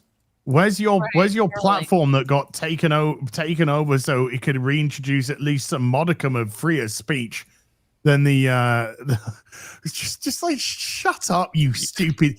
Just go back to your fucking hookers and your blow and your fucking bullshit and just fuck off, because you, like Ricky Gervais said in his great speech, you know nothing about the world. You are the last people to preach to anybody about anything. Pick up your ward, thank you God, and fuck off. Yeah, it really is trying to be more smart than it is. In fact, I've never seen a more retarded fucking show writing. Maybe Peacemaker. Then Peacemaker. Then this Marvelous show is pretty fucking Peacekeeper. This show is so I called it Peacekeeper multiple times. Hang on. There's a lot to pick from. As still lives Yeah. You know, the Acolyte is up there. Obi-Wan is up there when it comes to retarded shows. It's But this year, I mean, it did devolve in like Ironheart level in the last couple episodes. It really has. It did. It really would be in the fight for rank 1 for stupidest show ever. Everyone's talking about how fucking stupid it is. The fact that, you know, like, because we speculate on the episode with when you see Morrow's locked the crew out. I was actually, because Fringy was trying to speculate, 'cause he's trying to get through it now, and he was like, oh, I'm guessing he's a saboteur of some kind, which is what we thought. It's like Morrow was obviously working for someone else. It's like, no, he just can't risk any of the teammates getting to him because of just how stupid they are. Like they will kill him and themselves. Like he has to spend the whole episode just trying to figure out who's the saboteur, only to find out everyone is stupid as fuck. And I think that was really solidified in the last episode. You remember when Kirsch asks the two kids to tie up Morrow because he's knocked him out, and then they just start tying him up, and he's like, "Why are you doing that?" And then they're like, "Yeah, we don't know what the fuck is going on. We're just betraying you now." He's just like, "Okay." And you have this expression on Timothy Oliphant, which is like, what am I even doing? Like, these adult children are tying me up. The entire project you got two robots fighting each other, right? And they're throwing each other all around the place and bash, bash, bish, bash. And then Timothy Oliphant has his back broken by a flimsy surgical table. Yeah, you'd think this. How does that work? Because but not only that, like this is a synth. I don't think the way he controls his body is through a spinal column. Like it's a robot. But I can. Well, you would need some kind of central wiring system. The lower half, I guess, which is why he's able to choke him out, because his upper half shouldn't be affected in strength at all, even if the spine is broken. Like, well, he does choke him out, so that's what I'm saying. We had an Alien show that was trying to be a Blade Runner show that ended up being Idiocracy. That's basically what happened. I mean, it got so dumb at the end, and there's so many like good ideas that it just blew right past, and great sets, and everybody's talked about it. But like the fact that it ended and everybody fucking, except for some red shirts, the most surprising thing was the diverse woman getting killed. That was the most shocking thing. There was no point where like it was even creepy, much less scary. No. Oh no. There's no tension, predictable, contrived. The acting was pretty fucking terrible. And what lines were delivered well were stupid by Timothy Oliphant and the actor who played Morrow, who I'd see him in something else. He's definitely good, but he's completely wasted on this fucking show where everybody survives at the end. Yeah, because Timothy Oliphant was great in Mando. I want you to go out, gather up all the plot armor, bring it to this prison cell, and then everything else out there dies. That's what the show fucking was this week. Well, you know, do you remember because like talking about more about the Alien, considering it's fucking called Alien Earth, the amount of times they shot it in just such bright, very clear ways, very little editing on it, and the fact that it's friendly, the fact that you see it in a cell for most of the time in the show. The fact, like, they have clearly no idea what they're doing with this creature, or like the taking care of the franchise. Obviously, not to say there's not been butchered at this point anyway, but on top of essentially everything, like, remember that part where the tentacle alien guy is inside that other guy, and then it jumps on the alien's back, and the alien's like, get off me! Were you watching the Triple X parody version? It's the kind of shit that's just, I keep trying to say this to people, it's like, it's cardinal sin. You're not allowed to do that. No. You can do it. It is possible within the universe. Not like it can't make sense, but why would you ever want to show the alien like that? Going, get off my back. Stop it. It's you've had the trained soldier woman, and she's in the lab, And then she gets the drip on her from the thing. She just looks up and goes. She stands there. And she stands there. I was going to mention you stupid fucking cow. Well, there's a guy with a gun on the opposite side who's watching all of this happen, and then he's eating her, and he's not doing anything. He's pointing at it like fire. Dude, she when she gets eaten, she starts shooting all the other soldiers. It's like kill them both. She kills the two day players. She kills the 2 day players that didn't say a fucking word. All they had to do is shoot the root of the plant, right? Because you can tell he's like, oh god, if I shoot, I might kill her. It's like, just shoot the part that's not her. She's dead anyway. It ends on a cliffhanger, but there's no resolution to this season 1 of television that they don't know that they're going to get a season 2 of. And even with cliffhangers, you still need character resolution. There was no character arc other than Wendy just went bad one day. So what was it? Redheaded stepchild's memory got wiped, and that's what turned her. Like, it wasn't all the other shit that she was completely fine with, watching people get murdered and the alien run around. Wendy was totally okay with that. It wasn't until they fucking wiped her friend's mind if you are going to wipe someone's memory, tell everyone else that you've wiped the memory so they don't go insane and kill everyone, so that someone doesn't immediately walk in the room and go, by the way, all that stuff you forgot yesterday, it was this. Well, like, the first thing that happens to you don't want them to find out you're wiping their fucking memory because they'll hate you. Well, and then have a fail-safe if they find out that they wiped the memory, that you can turn them off and wipe their fucking memory and don't tell them. Yeah.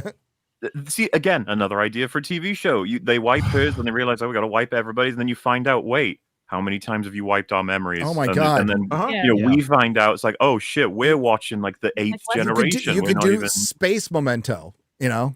Yeah, you could make a TV show in this. Yeah. Wouldn't that be crazy? And you could have it being with the brother, so he's like, well, was that you, or is this new on you, or like what happened? Like, how does it affect your personality? Dollhouse. So she's going through on like different personalities by different events happening to her. Dollhouse was awesome. Fucking complete got weight weird of in a the second series, but storyline really with the brother. Yeah. With the brother was like, I don't know, is it really you? What did you say to me when we were like 6? And then she says, and he goes, okay, it's you, and that's it. Yeah. She's like, wow. Good job, guys. That should have lasted the whole series. But yeah. Hey, not to worry. 2 to 3 years, you'll get Alien Earth season 2, and nobody will remember. Nobody will care. There needs to be a moratorium on fucking cliffhangers. We've had way too many stories now where people are like, don't worry, it's a good old cliffhanger, when it's just like, no, the story's just stopped. Squid Game season 2 just stops. Spider-Man cross the Spider-Verse. Into the Spider-Verse. I called that thing out for how egregiously crap that ended. That ruined the whole film for me. And hey, Game of Thrones, House of the Dragon season 2 just fucking stopped. Yeah. But to be fair, we're about to see where it was actually supposed to stop at. Yes, exactly. There's an excuse for that. There's a legitimate excuse for that, but not for Alien Earth. Just the dumbest excuse in the world.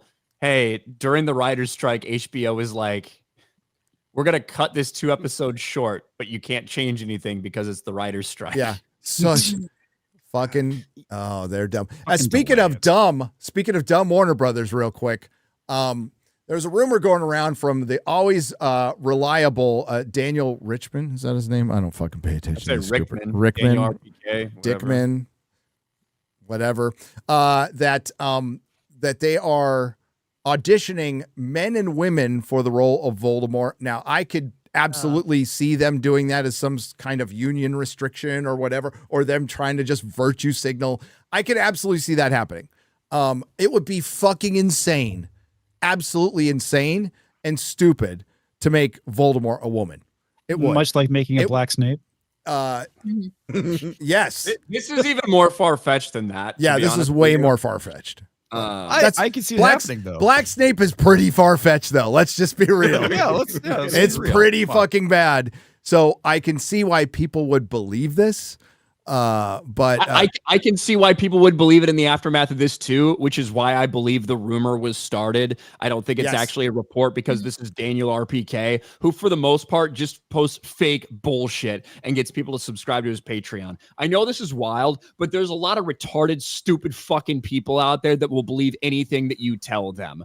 Just look at Facebook, for instance, and that's all you have to see. But I think that's what a lot of these scooper types do. I think they make up legitimate bullshit. And then sometimes they'll throw in reports that have already been reported by other people. This, to me, One, it's something that can never be confirmed or not. Hey, they're auditioning both men and women for this role. He's not saying a woman got the role. So if it comes out as a man, what are people going to say? Well, I just said that people auditioned for it. I think the dude is a line sack of dog shit. I think he's a fucking loser. But do I think that this will happen? Probably not. Because they can comment on the outrage, whatever happens. I don't see what I don't see how this would be like more progressive or something, right? If you're going to make an argument to me that they could do this in a way that would make it more progressive and inclusive or whatever, I could see that. I don't see them making this evil piece of shit a woman, unless they were going to completely change the way that the villain is in this story, which was make them some sort of sympathetic villain. And I don't know if you can do that story with Voldemort. But the truth is, because they did something so dumb with Black Snape, anyone is going to believe anything you put out about this, even if it is wild, because you have to consider it a possibility. And I think you're right. This was an easy rumor to just fucking make up or run with, because you can just say, and that kernel of truth of maybe they are auditioning men or women, who gives a shit. But they're the fucking rumor mongers who are going to make shit up behind their fucking paywalls. It's going to be fucking bad for Marvel in particular. But I hate them. Yeah, I hate them. Right? I do. Because these are the same fucking people. Like, this dude's the same fucking people who, there's a big Bella Ramsey outrage going on right now because Last of Us is dog shit and she's really fucking ugly and stupid.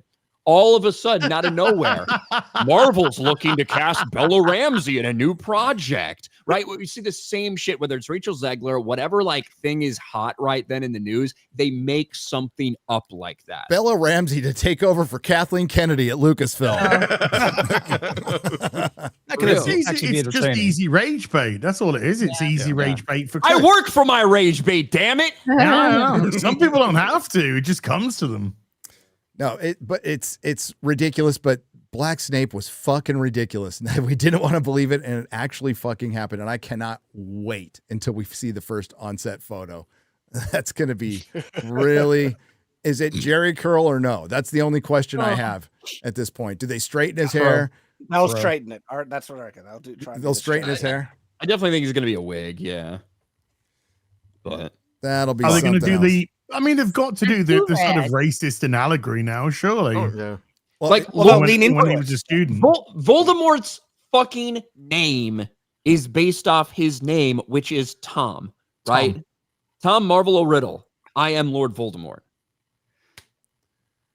Can't fucking change that, right? You can't change that. There's not a female name. Michael Burnham for Star Trek. Well, Volderina or something? They could change Volderina.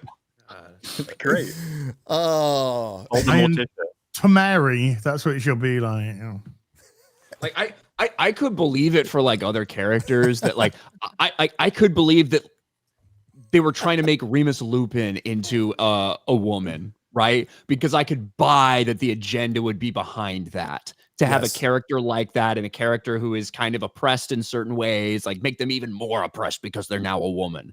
I don't buy it for Voldemort specifically. I think they're going to, like, there's no way they'd make Black Voldemort. There's no way they'd make female Voldemort. They want Voldemort to be fucking white and male, 100%. Cynthia Erivo is Voldeniqua. I am Shaniqua Voldemort. Well, we'll find out. I guess they are black magic. They are black girl magic. They I guess they are good. I heard that they were. This could be bullshit too, Ryan. That they are gonna cast Voldemort before season 1, which they really wouldn't need to do necessarily. These are, well, we had heard a few months ago from slightly more reliable sources that Voldemort had already been cast and they're keeping it close to the vest because they want it to be a surprise. Now, we will get a facsimile of Lord Voldemort's face and we will get Voldemort's voice at the end of season 1. I wonder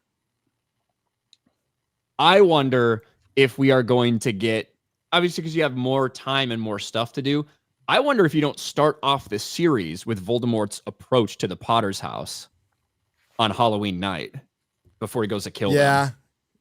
Yeah. You know, I could see that them doing that. And I think it'd be reasonable to do it.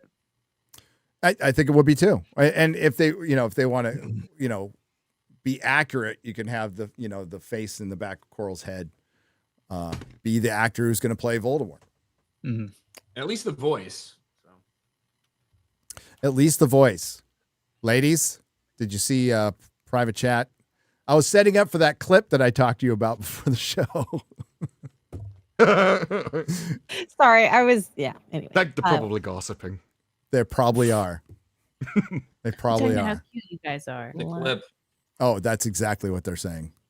Why don't you describe it to us first, Terry, Terry, I before can we set see it it? up. We'll There is if the possibility of a female Voldemort, they could certainly use a line from the book. Oh yeah. A line from the book. That's not it. Oh. That's not it. That's not it. That's not it. That's not it. Jesus What was Christ. That was for talking about Game of Thrones. There it is. It's tough to tell, but it's the one that's the Harry Potter audiobook. Yes. Chapter 1 of Goblet Smooth of Fire. running professional show here. Here we go. There we go. Okay. Hit play. Do not lie to Lord Voldemort, Muggle, for he knows. He always knows. Is that right? Said Frank roughly. Lord, is it? Well, I don't think much of your manners, my lord. Turn round and face me like a man. Why don't you? But I am not a man, Muggle. There you go. They got it. They go, see, it was in the book. He I'm said a woman. I'm a woman. I'm a woman. Batgirl comes coming in there. Here I am. We were was it Real BBC? We were talking Not about about to let a man take credit for a Muggle's work. What They show? said that 3 times in Gotham Knights. Yeah. Oh my God, Gotham Knights. They were so desperate that because they had to take it out of Batwoman, they really wanted that line in somewhere. But 3 times. One, there's a guy on the floor, and he's like, "You're pure evil, and you're just a man taking credit for a woman's Oh work." shit! How'd you like that Alien Earth ending where it's just evil men taking over? It's like, oh fuck. We were talking about Real BBC. What show would we want to get a season 2 out of? Out of Acolyte, out of Willow, She-Hulk. She-Hulk. I want to see how many other dudes she fucks. For pure entertainment cringe, I would go for Willow. It's just... See, I knew Willow would be competitive. It's tough. Chad wants another half an hour rant about a wagon. Willow got so absurd, it broke my brain into, some level of humor in how stupid it was. He let his best friend die, even though he could have saved him with magic, because he wanted to save his magic for a big fight, and then by the end of the series, he's blasting it off all over the place for no reason. Yeah, but the worm jizz takes the cake. I don't think Or the guy that randomly had an affair with a fish for no reason whatsoever. What about a 3rd season of Velma? No, Velma was just spiteful. It wasn't. It was a horrible. Nah, series. 2nd season of Acolyte for sure. My vote was another season of Ruby Rose Batwoman. Oh Classic. yes. She comes back. Yeah, but like Not half about the let a budget. black woman take credit for a white lesbian's Same work. creative team, but half the budget again. Like for whatever they have, just give them even less resources. She finally 3P? tracks down the Apple tracker that was in the suit as it fell out of an aeroplane. Oh my god! Remember they actually had her in the series as a disfigured. Yeah. They recast her as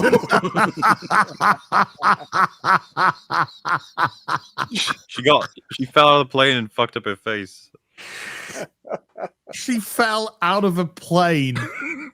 She fell out of a plane and lived. Got strong cheekbones. She landed on her jaw. That's basically what happened to her on Yeah. set, right? There's no giving that. Wasn't Ruby Rose the one who like broke her spine on set or something? She and broke was something. Yeah, she had to get Yeah, surgery. yeah. She like did a complaining about her vertebrae work or something. conditions. Yeah. And then a stunt woman died. It's rough, man. And then another woman had a lift fall on her and break her back and paralyze her. Jeez. Cursed least show. we did it. Why you shouldn't make shows with women in it? Maybe should have some sort of health and safety on set. I mean, Yeah, you would think. like it does make you wonder if they had a lot of DEI hires on that set. I'm just saying, you know. You think? Like how Chad's just giggle. He's not on camera, but he's giggling at the idea of women just being brutalized. I bet it was the blacks they hired. They didn't know. Like I didn't say black. that's what you said, Chad. DEI hires. It could Just be own anyone under diversity. Asians. What does DEI mean, Shad? Chad channeling Earth X energy right now. That's why he's changing his outfit just to all black. It's black, but we won't say the other word because that might hurt her feelings. I want to go watch Crisis on Earth X now. That shit was so funny. Yeah, I want to see Super SS Girl.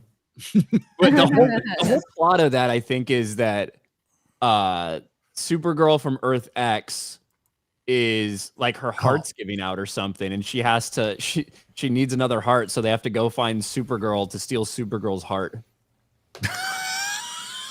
I can't remember that bit.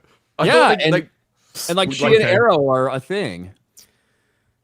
They're like they're Nazis in love. I did not see that coming. Sounds like a Mel Brooks show. Springtime for Hitler. Germany. They started filming Spaceballs too. Yeah. Speaking of Mel Brooks, they had I guess they had a big sit around. Everybody was sitting on their couches, and poor Mel was on like an iPad or something like that. Table read. Table read. It was a table. Live, read. Die, Repeat. Apparently going into production next year for part 2. It could be great. There is so much low-hanging fruit with Star Wars these days. I hope they just be savage. Josh Gad? No. Yeah, I was gonna say Josh Gad No. though. That's No way. what makes me concerned. Live, about Die, it. Repeat Not coming talk up. about low-hanging fruit. I got it. Let's Thank get you. soups. You're welcome. Oh, but before we hit the 3,500 books sold mark. Whoa, thank you. Thank you for everyone. We've got, help me math, less than 5 hours to go. Less than 5 hours to go. And 11 Central, that's 5 a.m. Yeah, just under 4 hours, 51 minutes. That's right. And I'm reading the audiobook with paper because I can't read off. Well, I can't read. I'll just leave it there. I can't read. I can't read. I can't read. I can't read good. So the recordings are like by paragraph. Pretty much. Because the thing That's with actually the audio, impressive. I thought it would be by sentence. with the audiobook, you're supposed to just go as far as you can until you flub, and then you try to edit it right. I'm just doing it by paragraph, and I've got my little pages here. Yes, there's some art. That's Vector Visual. Prayers to Vector Visual, by the way. He's going through some health troubles right now, so we love you, buddy. Yeah, so I'm reading it right here. It's lots of fun. Lots of fun. Already kind of going off the rails. The audiobook will be a lot of off the cuff and stories that just didn't make it in the book. But Do you ever start just laughing in the middle of it? yes, I do. Yeah, you're just reading through the shit. Especially when I'm fumbling over words. It's like, shit, I should know this. But let's get to soups, everybody. And we'll start with Roland the Wretched. 4 parts for $100. Roland, what's up, brother? Gary, props to you for keeping the gay high on FNQ while Jeremy has been fapping off. Well, he's being gay in his own time and, on his spare time. You have managed to increase the DEI profile by poaching 2 gay black men from Tuesday night's gay event, which is an upgrade for over quarter black, 3/4 gay. Wow. Man, he's catching strays. He's not even here because his internet's gay. Very woke of you, brother. Well, I'm trying. Maybe I'm getting some of that U.S. AIDS money. Oh, it's already gone. Come watch Ian finish Stellar Boobs tonight. Maybe. Are you going to finish the game? Oh, Well, I'm going to say yes. Maybe. And Tuesday's member movie is The Running Man, or it could be 90 minutes of Ian cursing me out because I have been making little jokes about him on X and in chats. Either way, it will be entertaining. Shad, you said some hateful and false things last time we spoke. Really? You want to kill the emus and said that they were removing Twilight is good. Censoring removing Twilight is good taste. Your PM got stiffed by Trump because he was busy. Oh, he deserved it. Is that true? Shad, have you been enjoying? Well, I guess it's gone now, but they were showing Twilight, the whole series on YouTube. Mate, I've got that on Blu-ray. I don't need to watch it on YouTube. Is Twilight in 4K? I think. Can you see sparkly vampires in 4K? Every single I would like to. I have that memorized just because of the freaking Australian guy that does all those moves. It's so funny. That was almost there good. There is a 4K version of it. Yeah. Okay. With Well, I want extended it. editions. What? I want that too. Gary, see your XDM for pick. I don't, what kind of pick, bro? Okay. Yeah, no, thank you. Mega, make emus great again. I agree with that. Today's read is John 5:19. We know the emus are from God, and Australia lies in the power of the evil one. Hail FNQ Fellowship Chat Mod, Little Thor, and is he still little? Thor's probably going to college. 5 in 2 Jesus. weeks. Oh. Kid's so old. When's he Baby turning? girl just turned 2. Oh. He's turning 5 in 2 weeks? 2 weeks. Ah. And I'm 37 on Sunday, which is insane. Oh, You look it, girl. I finally get to quote Monty Python. I'm 37. I'm not old. That's right. That's the same day as my kid's birthday. He turns 20. Nice. Turns 20 on Sunday. Chat, mods, little baby Thor. Gary finished a book before Dan Vosk finished a gay song. That is true. That is true. Until next time, so long, gay boys.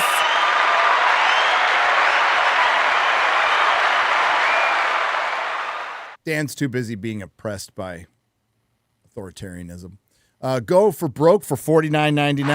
Thank you. I vote for the Halloween FNT to force Shad to dress up as either Cinderella or Bella. I agree. Let's pass this motion. Is everybody down with that? Yeah. I'm totally down for it. Are we doing a theme? Are Aye. we going to get a theme going? Well, I mean, don't know the what theme is the theme know is my always costume. politically incorrect costumes, or this is what AJ at the Y-Files. I'm just going to go as a tweet. Should I A be Black tweet? Snape?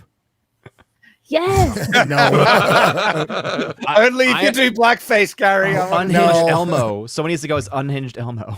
I'm gonna go. Racist Elmo. Just covered in white powder. I'm gonna go as Ice Ketchum. I'm gonna be Ash Ketchum from Pokemon. I'm gonna work for Ice. Yes. I saw that. That was hilarious. That was. Gotta catch him. Oh, I have a great idea for costume, but I'm probably not going to do it because it would probably get us kicked off. Be YouTube. creative and offensive. Okay, that's I'll the be thing. Voldemort. So what's the I'm just date? thinking about something that will cover my face and make me sweat. X-ray You girl. should be Voldemort then. What's the date for our Halloween episode? The Halloween is on a Friday. Oh, It will be on On the the Friday. 20. Oh no, on Friday On the 30th. Friday. It'll be on Halloween. be on Halloween. Guess the kids are shit it's out of some luck. fucking Bullshit this year. EPAB has to be on the first. That's our Halloween episode. It's like, Hey Gary, did you know that Halloween this year falls on the Friday the 13th for this Wait, what? first time in 666 years? What Halloween falls on Friday the 13th? Yeah, for the first time in Extra 666 spooky. years. First time in 666 Yeah. years. Bet you didn't know that. Yeah, and that's the day Bella Ramsey takes over for Kathleen Kennedy. Lucasfilm. What the fuck? Is there a Friday the 13th in October too? No, Friday. Or the It's a 13th is on Monday. a It's Monday. a Monday. It's a Monday the Yeah. 13th. ooh, Remember the No, movie? it's- Remember the movie Saturday the 14th? Does anybody remember that? Yes, I do. Dak Flando for 50. Just want to say thank you all for keeping us laughing. God bless. Hey, thank you. you know, it's easy because you're having laughs at our expense because we are retarded. But thank you. We appreciate it. That's what we're here to be, your clowns. I'm okay with that. Thank you for your low standards. Thank you for your low standards. When we get tweets like, you guys are the no standards at all, right? When we get the comments of like, you guys are the voice of reason, it's like, we're fucked. Have you heard us? No. Have you actually heard us? Come on, No. guys. My own kids don't think I'm the voice of reason. Are you kidding me? Frank the Tank 285 has gifted 10 Nerdrotic memberships for 50. Thank you. Thank you, Frank the Tank. Oh, Ryan. I heard Little Geeks and Gamers Daily this morning. Padres versus Cubs. Padres Cubs wild card round. Yeah. You versus me. Me versus you. I'm going to break out my Cub Busters shirt from the 1984 NLCS where Steve How do you Garvey... even still have that?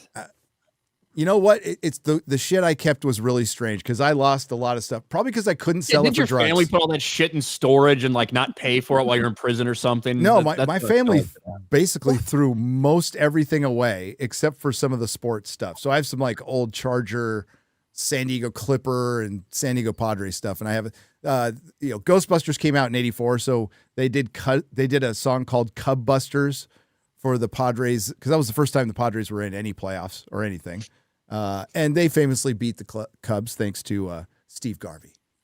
Steve Garvey, Tony Gwynn was in that too. What a team! Alan Wiggins coked out. Yeah, you guys still haven't won a World Series. No, we haven't. Rich Goose Gossage was our reliever, and they had those little goose horns every time he came out. Ryan Gosling was. We've won 2 World Series in the last 117 years, Gary. So. And the city of Kind of San a big Diego has deal. won 0 championships. Yeah, go What was Padres. that? Girl hiccup. I got hungry. I'm no, currently one of them going gone through, out. I'm currently going through 15 offensive Halloween costumes that shouldn't exist for ideas. There you go. There you go. MauLer, there is a Welsh Padre fan that I follow on Twitter. Can't understand a fucking word he's saying, but he's a massive San Diego Padre fan. For You some shouldn't reason. talk about MauLer like that. You can tell he's passionate. He is. He's called the Welsh Padre fan. Ministry of Wrong Thing for $49.99. I can't believe we're at the point where Hollywood's less afraid to call out Israel over Palestine than they are to condemn Charlie's assassination. Mm-hmm. It feels like the lights were flipped on in the. I hear a feedback. Feels like the lights were flipped on in the haunted house, and seeing the monsters are always real. Is it that surprising though? What are you laughing at? What's so funny? So I googled offensive Halloween costumes and found a BBC article about how offensive outfits became the real horror of Halloween. I saw that too. Oh my And God. one of the things is, for example, it's been claimed that Hannibal Lecter costumes mock mental illness. What? I'm like, whoa! Wow. You're just like, yeah, they're all cannibals that want to take over the world. Leave cannibals alone. They're an oppressed class. They're an oppressed Some of the class. nicest Damn it. people I know are Anything cannibals. involving blackface, not okay. Boo. Well, that's bollocks. I'm sure they've got the Kimmel loves that shit. Mexican hat with the mustache is also offensive. Well, The Speedy is Gonzales there thing. is there a top 10 most offensive Halloween costumes that we could just all reference? Well, they're Hit the just top like 10. generic headings like That is you shouldn't no- mock mental illness plus You size should be. people. You should be making your own. You guys are pretty clever at being Offensive? horrifyingly rude. Offensive, yeah. I Well, roll the- out the of bed being offensive. It's good. The BBC in this basically say offensive Halloween costumes are a British tradition that's gone back centuries. Good It says boy. historically, people have always dressed up in costumes which refer to Britain's place as the center of empire and is dated right back to the early 19th century. Chrissy, I found This that same fucking one. list- The number one, a Costumes are gonna Holocaust be like- victim. Nay, That's center fun. of the universe. It's historical. My favorite's number 3. An unhoused. Transphobic costumes. Yeah. Can't They're gonna dress like say, a woman. for dressing man. up as Dracula. Yeah, if you dress up as a woman. COVID-19 pandemic is number. If you're a man that dresses up as a woman for Halloween, then you're transphobic. But if you're a man that dresses up like a woman on a regular day, then you're stunning and brave. I don't get it. This brings up an interesting point about how Halloween costumes can be effective retrospectively, so be really careful. So several photos of Justin Trudeau blacking up came out recently, and they were taken before his political career. I mean, so you can be offensive in the past. Can't dress like a terrorist or a with how zombie absurd version. everything is, you could just go as normal person. That'd be pretty scary. Fuck it out. You can't go as a zombie version of a deceased celebrity. That would be fascist. Just go as a white man. You know, there's gonna be a lot of terrifying people dressing up as Charlie Kirk. Oh, For if sure. you're from a culture or country that has a history of invading other countries, and you decide you want to use the fashions of other people for your country's invaders as a form of entertainment, that would be appropriation. Awesome. Like, Number I can't 13, even dress up as an anyone because we've invaded unhoused person. everywhere. An unhoused, An homeless unhoused person? not a homeless it's person, actually an a hobo. unhoused person. Yeah. You see, they're doing an Ed Gein Netflix documentary thing, I think. So maybe he'll become a popular one this year. Maybe. Oh yeah, I need to watch that. I want to watch that. What are all The the, BBC whores going to dress as this year? That's always the question. Yep. Who The the whores BBC, gonna be? the BBC suggestion is to dress up as an ugly person like Fleabag's big sister. Well, what about Wait, isn't that Phoebe being Waller-Bridge? like prettiest or whatever? I don't know. Yeah, they say Prettiest. there is nothing scarier than a bad haircut. They want to watch Alien Earth. Alien Earth? Yeah. Why did we ever think the British people were funny? Like, I don't know what started that. Just Monty Me. Python. That's it. No, Blackadder, Faulty Towers, Brits yeah, are every funny. funny show Brits, ever. Brits are Every fucking British funny. comedy from the Yeah. 70s, Yeah. 80s, Yeah, 90s. you get into a fight, you can't win, Ryan. The British have the fucking hold over old comedy shows. Yeah, old ones. Yeah, They're done now. You Well, said now how we're we just a get joke. over. Nobody's funny anymore. Yeah. What's Comedy's the illegal. grandstanding modern American comedy? This is a Always comedian Sunny in today, Philadelphia, where 2025. blackface is still funny. Trump's Yeah. awful. Great show. There. That's it. That's a Always comedian Sunny. Fucking fantastic show. Absolutely fantastic show. Get it on physical media though. today. Carry On Films, Terry and June, fucking peak shit right there. Jodea Kimberly Young ones. for young ones. Hell yeah, I got that. For 50. Hail FNT, finally catching one of these live. Hey, all right. As a professional horse trainer, your show keeps me entertained when shoveling more shit than post-Endgame Disney Marvel and calms me down when I'm piloting a triggered 1,200-pound Mary Sue Ryder. Wow. We are the best show to listen to while you're shoveling shit. Confirmed. Confirmed. Ryan, we should probably work out like at least watching one game together. Think that's possible? Does it start Tuesday? I think so.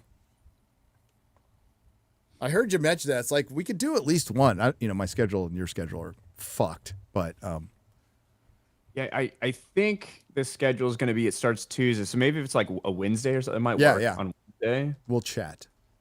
Yeah, let's We'll look. chat. We could do it over on your locals. Yeah, Wednesday. Local people. Fuck, I might have to pick somebody up at the damn airport.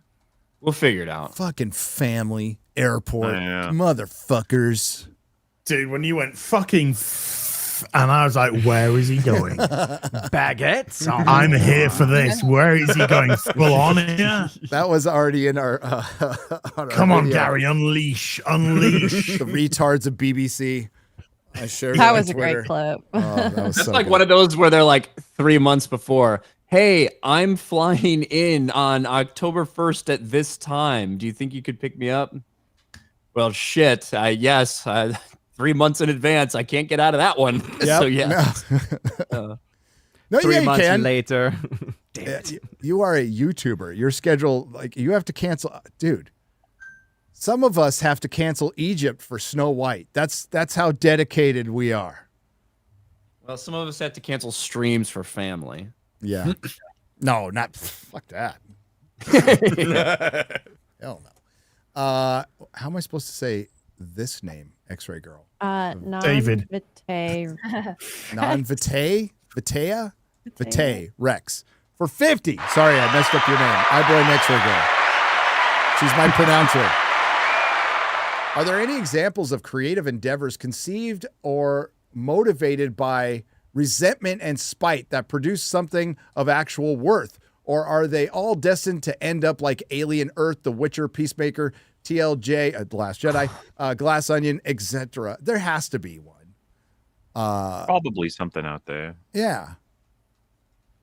There has to be. Like, there's probably... Hate can be a good fuel. Look at Ryan. It can.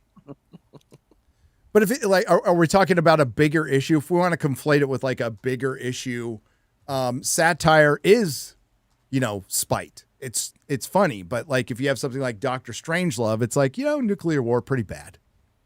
Pretty bad. Really? Yeah, that's what I heard. That's what I heard. From a certain point of view. Gotta ask somebody in Japan. Point of view. From a certain point of view, I see. Gotta ask somebody in Japan, but I'm sure there is. We'll find out with one battle after another, which I agree with Chris's assessment that Paul Thomas Anderson just wanted to have a movie that was nominated for some awards, so he made sure to check every box, and the guy's a good filmmaker, so we'll see. We will see. Did you hear about the Japanese guy? It was Hiroshima then Nagasaki, wasn't it? The bomb dropped on Hiroshima and he survived it, and he moved up to Nagasaki, and then they dropped the other one, and he survived that. I've heard that too, and I don't buy it. I think that's fake news. Some bullshit story that the Japanese made to have some folk hero after they got decimated. He was called Wolverine. No. Yeah. It was a documentary, dude. Oh, Yarmouth for 50. This is Hail FNT. With all the recastings of originally redheaded characters nowadays, would you rather be a Hebrew in 1940s Germany or a redhead in modern day Hollywood? Love you guys. Rest easy. Charlie Kirk. I'd rather be a redhead. Redhead in modern, at least you probably live. Yeah. That's not as hard as you think it is as a decision. That's a pretty easy decision. Yeah. I'd rather just not be cast in a movie. I'm good. I will continue living. Yeah. I'm kind of a redhead. I was born a redhead. Then it went blonde. Then it went gray. That's how it goes. It's all recessive. I still have a bit of red in my beard. Not much. Yeah, I got a little bit too. Yeah, same. As you're, total redhead. With some gray. People try to call me redheaded. I don't have fucking red hair. Why? Because it's 3.5 hours into the fucking stream. So what? I got to record a video. I don't give a shit. Ouch. Fine. Go. Plug your book. Plug your book. Bring it up. Waiting for Nerdrotic. It ends. I wasn't prepared. God, I was actually going to plug your book. Waiting for Nerdrotic. It's the final night, chat. There is only 4.5 hours before it closes. This useless old senile goat next to me won't push his own fucking wares. There's only 3,005, and we can get that to 4,000 before the end of the fucking thing. Let's go. Come on, 172. We can make 200,000. I know we can do that, chat. Come on now. 4.5 hours to go. There's a closeout stream. What the bets that Gary's not on it? I'd say very high indeed. Probably near absolute 100%. He won't even fucking be there. What? After all that, what? What's going on? Point proven. There's a closeout stream? I was going to tell you afterwards. You're going to tell me afterwards? Why didn't you tell me before the show? Found out midstream. Well, I guess I'm going to be on the closeout stream. At his age, you have to do it midstream. Okay, the book should have been called Drugs Are Bad, okay? They're really fucking bad. I used to be a clever kid. I did. Oh my God. Your closeout stream is literally starting now, Gary. Why is it starting now? Friday Night Tights is going on. Oh my God. It was probably supposed to have finished by now then. Yeah, we are. We are. All right, good stream, guys. Let's wrap up. Everyone, let's go. Let's wrap it up. Everyone. Let's go. Everyone, let's get out of here. Let's get out of here. To everybody getting Saints and Sinners, I hope you enjoy it. I didn't get my copy. So coffee? It's not a coffee, Gary. It's a comic book. Wait, it's a comic book? I ordered coffee. What? And it's great. Gary does have coffee too. I do have coffee. Let us know what you think, guys. Let us know what you think. I will as soon as I get the fucking book. Ooh. I don't know what's wrong, Gary. I got mine. Come from? Everybody got theirs except for me. Oh, Gary. Oh my God. Just imagine, Gary, if you'd actually written a fucking story when you were asked, you could have actually been into this. I was too busy writing another book, dude. And it's hard enough just to remember my own life to make up a new one, okay? 15 pages. That's all it would have fucking taken. Maybe I'll do the next one.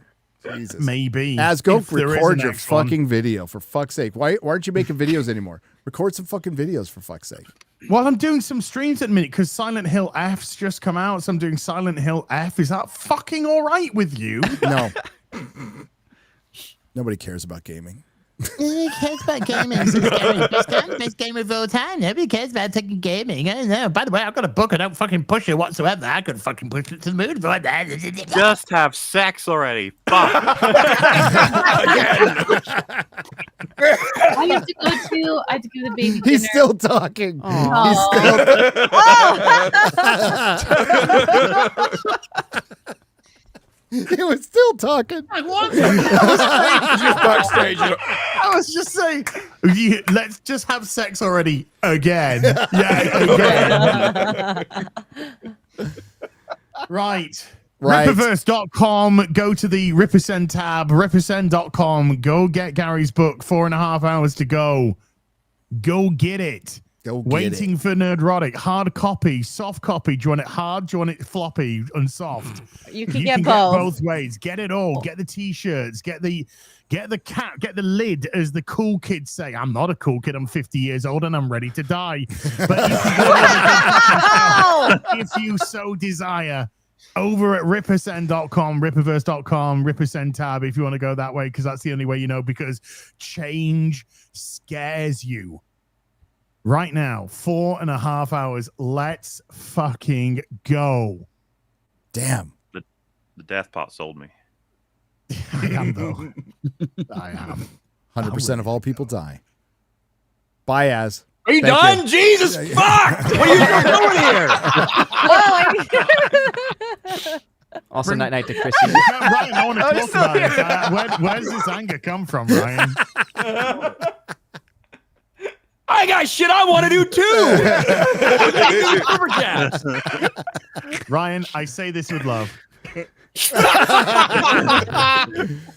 BTJ. Sorry. Never mind. Just hurry up, Gary. I didn't know there was a stream after this. I'm completely surprised. I was thinking of bouncing early because I got stuff I need to do. Go. It's okay. You can go. We're all right. Yeah. 5 years. Wait, how many- I actually do. When does the show actually end? Is there one? When there. Gary's ready. When I'm fucking good and ready, okay? It's gonna end soon. Yeah. It's actually gonna end soon. But you can, Yeah, Shad, I got to you can bounce go. early. I do have some stuff that I need to get to. So, love yous. I'll see yous. Bye, Shad. Yeah. Bye, Shad. Goodbye. Fuck you, Az. BTJTN24, which is probably supposed to spell something, but I'm retarded. For 100 Canadian pesos, first super chat ever. Wow. Thank you. Thank you. Lurking here since Soy Chi. Oh, Shang-Chi. Since Soy Chi. Driving 3.5 hours to see my special lady. Ooh. How much did she cost? Is it by the hour? I'm just kidding. So FNT will be my co-pilot. Thank you all so much for the laughs and the tears. Crossing my fingers and toes. Well, don't do it when you're driving. That One Piece Season 2 doesn't have the Netflix curse. I know. Me too, dude. Me too. But shit. Hashtag me too. Hashtag me too. Chances are, though, it's gonna. Nephilim for 50. Zale FNT, since many of you are creatives, when are you getting a video game or movie from, or when are we getting a video game or movie from you guys? Well, There was one. Mom. there was like a side scroller Geeks and Gamers game, wasn't there? The closest that it was, yeah. There is like a Geeks and Gamers side scroller game, really small little thing. Look, I have a lot of amateur videos that I've made. I'd be willing to distribute those for a price. But starting your OnlyFans, huh? Other than that, short art films. I may have a short film coming eventually this year, as well as Drinker. Yeah, Drinker. So some stuff. Has some stuff out. You're making. You guys are making stuff, and hey, they just had a comic come out. Movies. Expensive games take a lot of time to make. I don't know. I'm really happy being a YouTuber. I'm fine just sitting here making my videos once in a while. Says the guy selling a book. Yeah, I've been messing with Godot off and on over the years, so might get a game out at some point. Yeah. If I did anything like that, it would be after YouTube.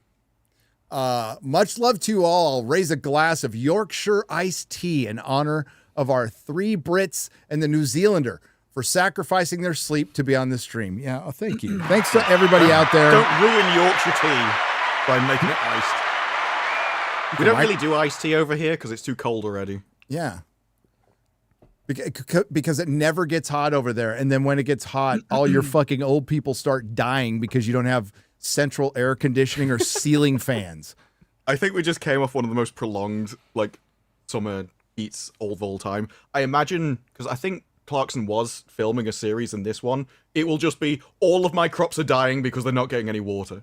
Dude, when we were out there for the meetup, it was fucking hot. It was. Oh, that was insane, though. The heat came the day you arrived, and it went the day you left. Wild Texas. Jerry is the cause of global warming. We have it confirmed. It's all my farts. Raytor03 has donated $108.39. Thank you. Didn't say anything. Just donates a very specific amount. Typical Raider. Kalechi Oke? Kaliki Oki. Koliki Oki? Mana Kaliki Maka. For 100. I will. Yeah. Can't remember September being this heavy since 9/11. To lighten the mood a bit with some good old-fashioned fandom banter, what trilogy are you getting rid of to preserve the others? Lord of the Rings trilogy, Dark Knight trilogy, Sam Raimi Spider-Man trilogy, OG Star Wars trilogy, the original trilogy. What one am I getting rid of out of all that? I'd probably kill Dark Knight to save the rest. Yep, I would too. Dark Knight or Spider-Man? Spider-Man. Yeah. Dark Knight and then Spider-Man, because both of them had shitty third movies. I don't know. Bully McGuire, though, has a place in my heart. But you got to get that third film. At least it's funny. At least it's funny. It is. Well, Bully McGuire beats out Dark Knight Rises for sure. It does. Oh, that's right. It does. Mm-hmm. Dude. So that's what that feels like. So bad. I saw a clip of fucking Talia al Ghul's death again the other day. It is I so saw it too. awful. It is... Like, how did that happen, Chris? Like, how did you? Like, everyone could have told. It's just, you could tell she doesn't know what to do. She's like, I guess I die. Blah. I am dead.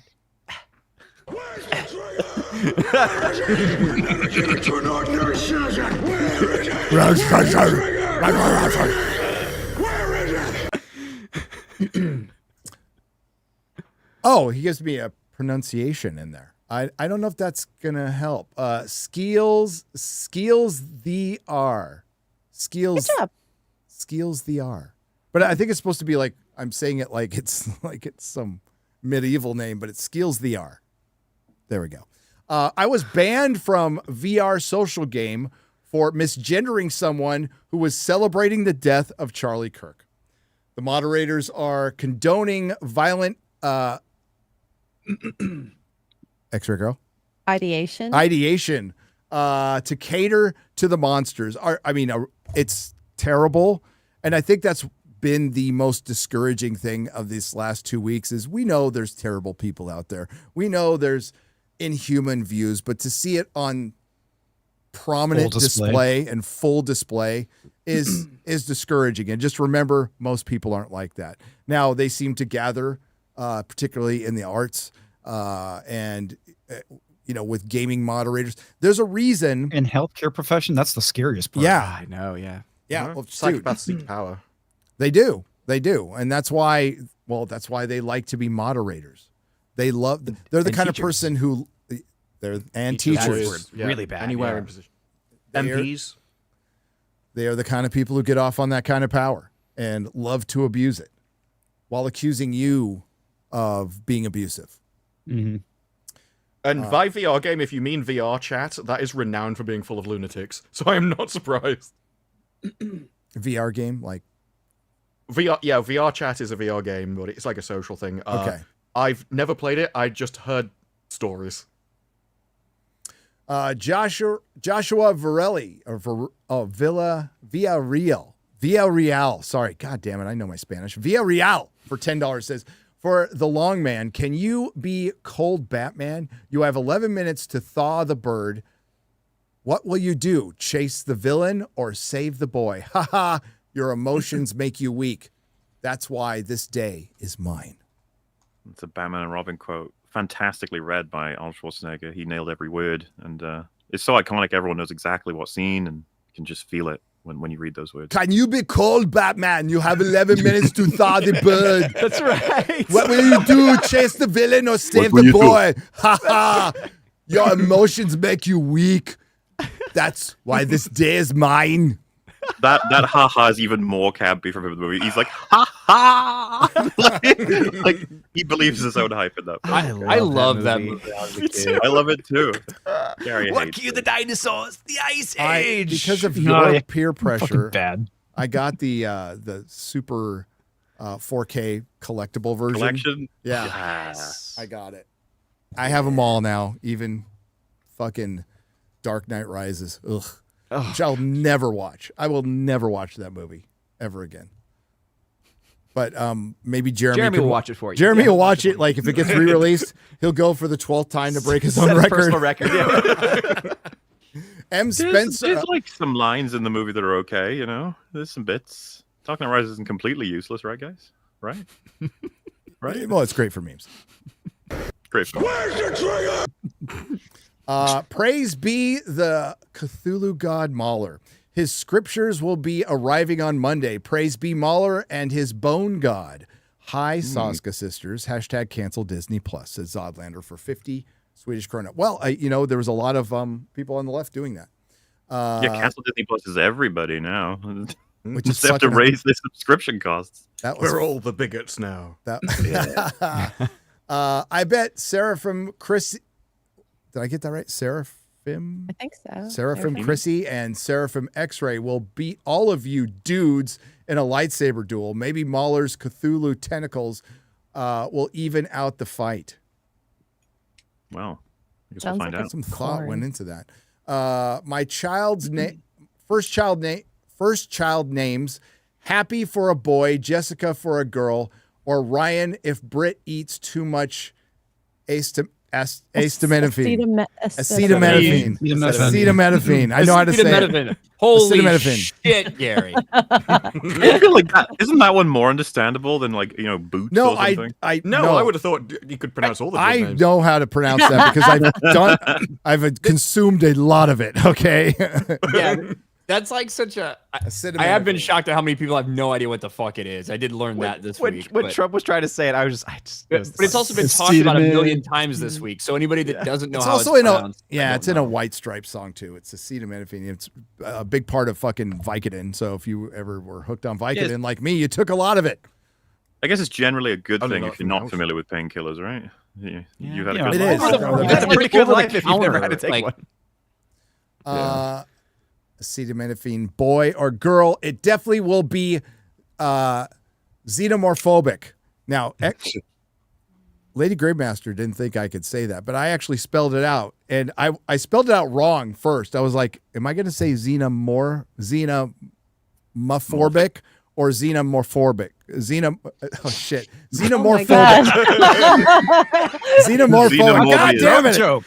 But did you only know how to pronounce it because of the alien movies? Yes, xenomorphobic. Whiskey Dick for 5 Canadian pesos as you beautiful ball bat. Well, he's not here. I picked up Helldivers 2 on Xbox in August, and it's a great laugh. When are you going to do another Helldivers stream? Hail. Gosh, Well, I guess we'll never know. We'll never know. WG for 20 says, no good way to ask this, but I'm going to have to ask Disparu and MauLer how their digital ID show their digital IDs to prove they're British citizens and allowed to work. I'm just gonna. How do we not just get a fake one and it'll be funny? Like, how do you not do that? I don't, because this is getting enforced soon or something, right? We'll have to have digital IDs. No, they haven't even made it yet, so it's probably going to take a while. Okay. They say they're going to do Hopefully it before we're this dead by the time they get around to it. And then the next one, which is basically Farage, has said he's going to repeal it, so I really don't see what the point is. It's like, we already have numbers for all the stuff it's supposed to be for anyway. The last one. We'll get the rest on the square. Monday, Nerdrotic Live on Rumble, 11 a.m. Central. Ryan Kimmel on the Streamlabs side for $10 says, how do you blind a woman? Put a windshield in front of them. Right. Worked for X-Ray Girl. Not where I was thinking they were going with that, but okay. I thought it was going to be a cum joke. I thought so too. I kind of did too, but then I read ahead. Different realms of edgy. You know? Yeah, different realms of edgy. All right, we're going to get the rest on Monday. Thanks, everyone, for tuning in. Fun show today. Lots of stuff to cover. Let's go around the horn quickly. And X-Ray Girl, I'm going on a stream after this? Yes. Question. We're That also was a question. redirecting to that stream as Oh, good, well. good, good. Okay, good. We'll talk about that in a second. We'll start out. What do you got coming up? Odin. Yeah, Salty Saturday stream tomorrow, 1 p.m. Eastern time. Come join us for a lot of fun, a lot of laughs. Always great to be here. Also, it was mentioned in the chat, a private chat a couple of times, but thoughts and prayers going out to Just Another Red Shirt, who apparently is going through a very difficult time. Apparently, he's being released into hospice care, and he says he doesn't know how long he might have, so just keeping him in our prayers tonight. I knew he was in the hospital. I didn't realize it was that severe. Oh, no. Yeah. Oh. Prayers. Definitely prayers. Yeah, definitely. Lots of prayers. Good dude. Yeah. Oh, shit. Sorry, I didn't see that. Yeah. We'll mention it on the next stream, too. But prayers to him. Thanks, Odin. Comics. Yeah, put out 2 videos this week. Working on a third. Just need to wrap it up, and hopefully that'll be out tomorrow. Talking about the whole thing with Google colluding with the Biden admin. Tonight you can catch me streaming Stellar Blade at 9 p.m. Central on my channel. Great hanging out with you guys. Great conversation, and see you next week. Thanks, dude. X-Ray Girl. Sassy Saturdays tomorrow, 7 p.m. Eastern on Wicked Virtues channel, and of course Sunday Fun Day, Crafts in the morning, and Forbidden Frontier in the evening on Nerdrotic Live. Be fun. It will be fun. It's actually going to be a fun episode this Sunday. So, Disparu. Gonna do an alien video. I'm supposed to be talking about the Savant, so that kind of threw all my plans. Yeah, into, god damn it. I have no idea what to do after that, but I'm sure someone in Hollywood will be an idiot. They always are. They always are. Yeah.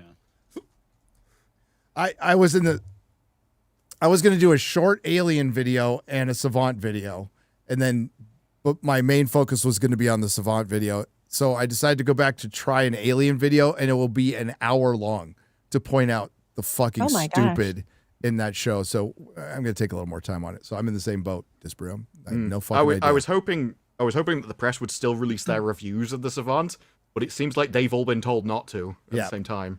Interesting. Hopefully it's just a couple of weeks or a month. Well, they'll have to wait for them to stop shooting people first, so it could be forever. It could be never. It could be never. Ryan. I'm actually going live as well tonight in about an hour. I was not shockingly like you, Gary. I did not know you also had to do a closeout stream, so I didn't know that was going on. But I've been so kind of crazy with traveling and everything, and I'm traveling again tomorrow. I'm going to be in a car for like 9 hours with Jay, which is going to be miserable. But so I had to get a stream in. So I'm doing a stream tonight on my channel in about an hour. And then, just normal stuff. My channel, Geeks and Gamers daily every day until I finally off myself. And Sports Wars, MLB playoffs are starting. NFL season's in full swing. And the Cubs are going to take out the Padres. No, they're not. Fucking sweep. Padres sweep. Let's fucking At Wrigley, go. huh? At Wrigley. Yeah. Oh, yeah, man. Fucking Tatis. He's gonna bomb there. It's gonna fucking be great. Can you name anybody else? Manny Machado? Yes, I can. Right, yes, I can. You Darvish, let's go. It'll be good. It should be good. Yeah, it'll be good. But thanks, Ryan. Yeah, you know what you do? Dual stream it. You got 2 screens. Most of you got 2 screens at home. You got a phone. You can watch Ryan's stream. You can watch our stream. Just don't watch fucking ass. Fuck that dude. MauLer. Hello.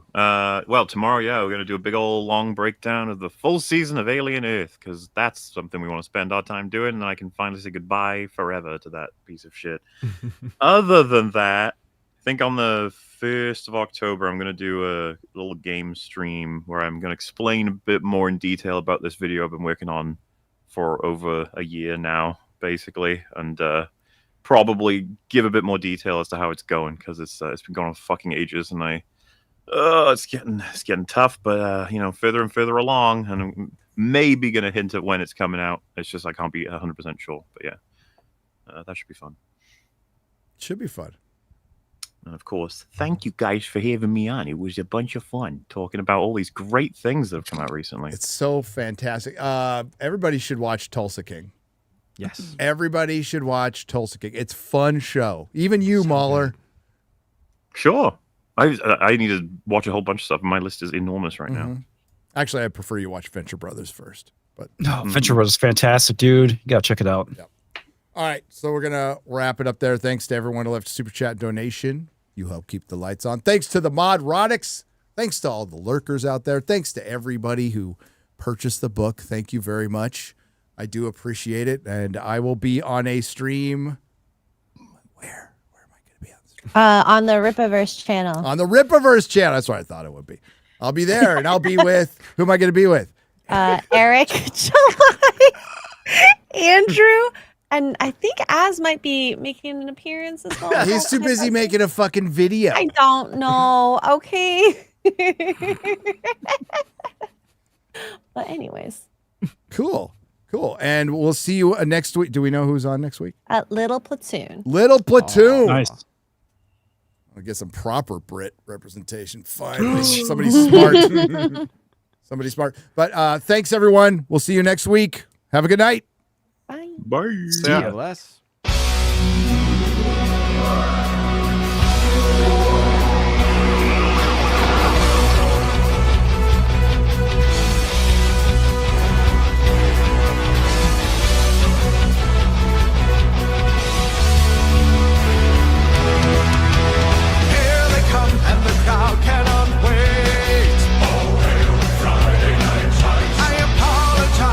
Probably late. Oh, Friday night times. Radical lights and highly organized. It's Friday night times. Friday night times. If you're still not offended tonight. Oh, Friday night times. Rest assured that the chances are high.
Do not come. Do not come. I'm gonna come.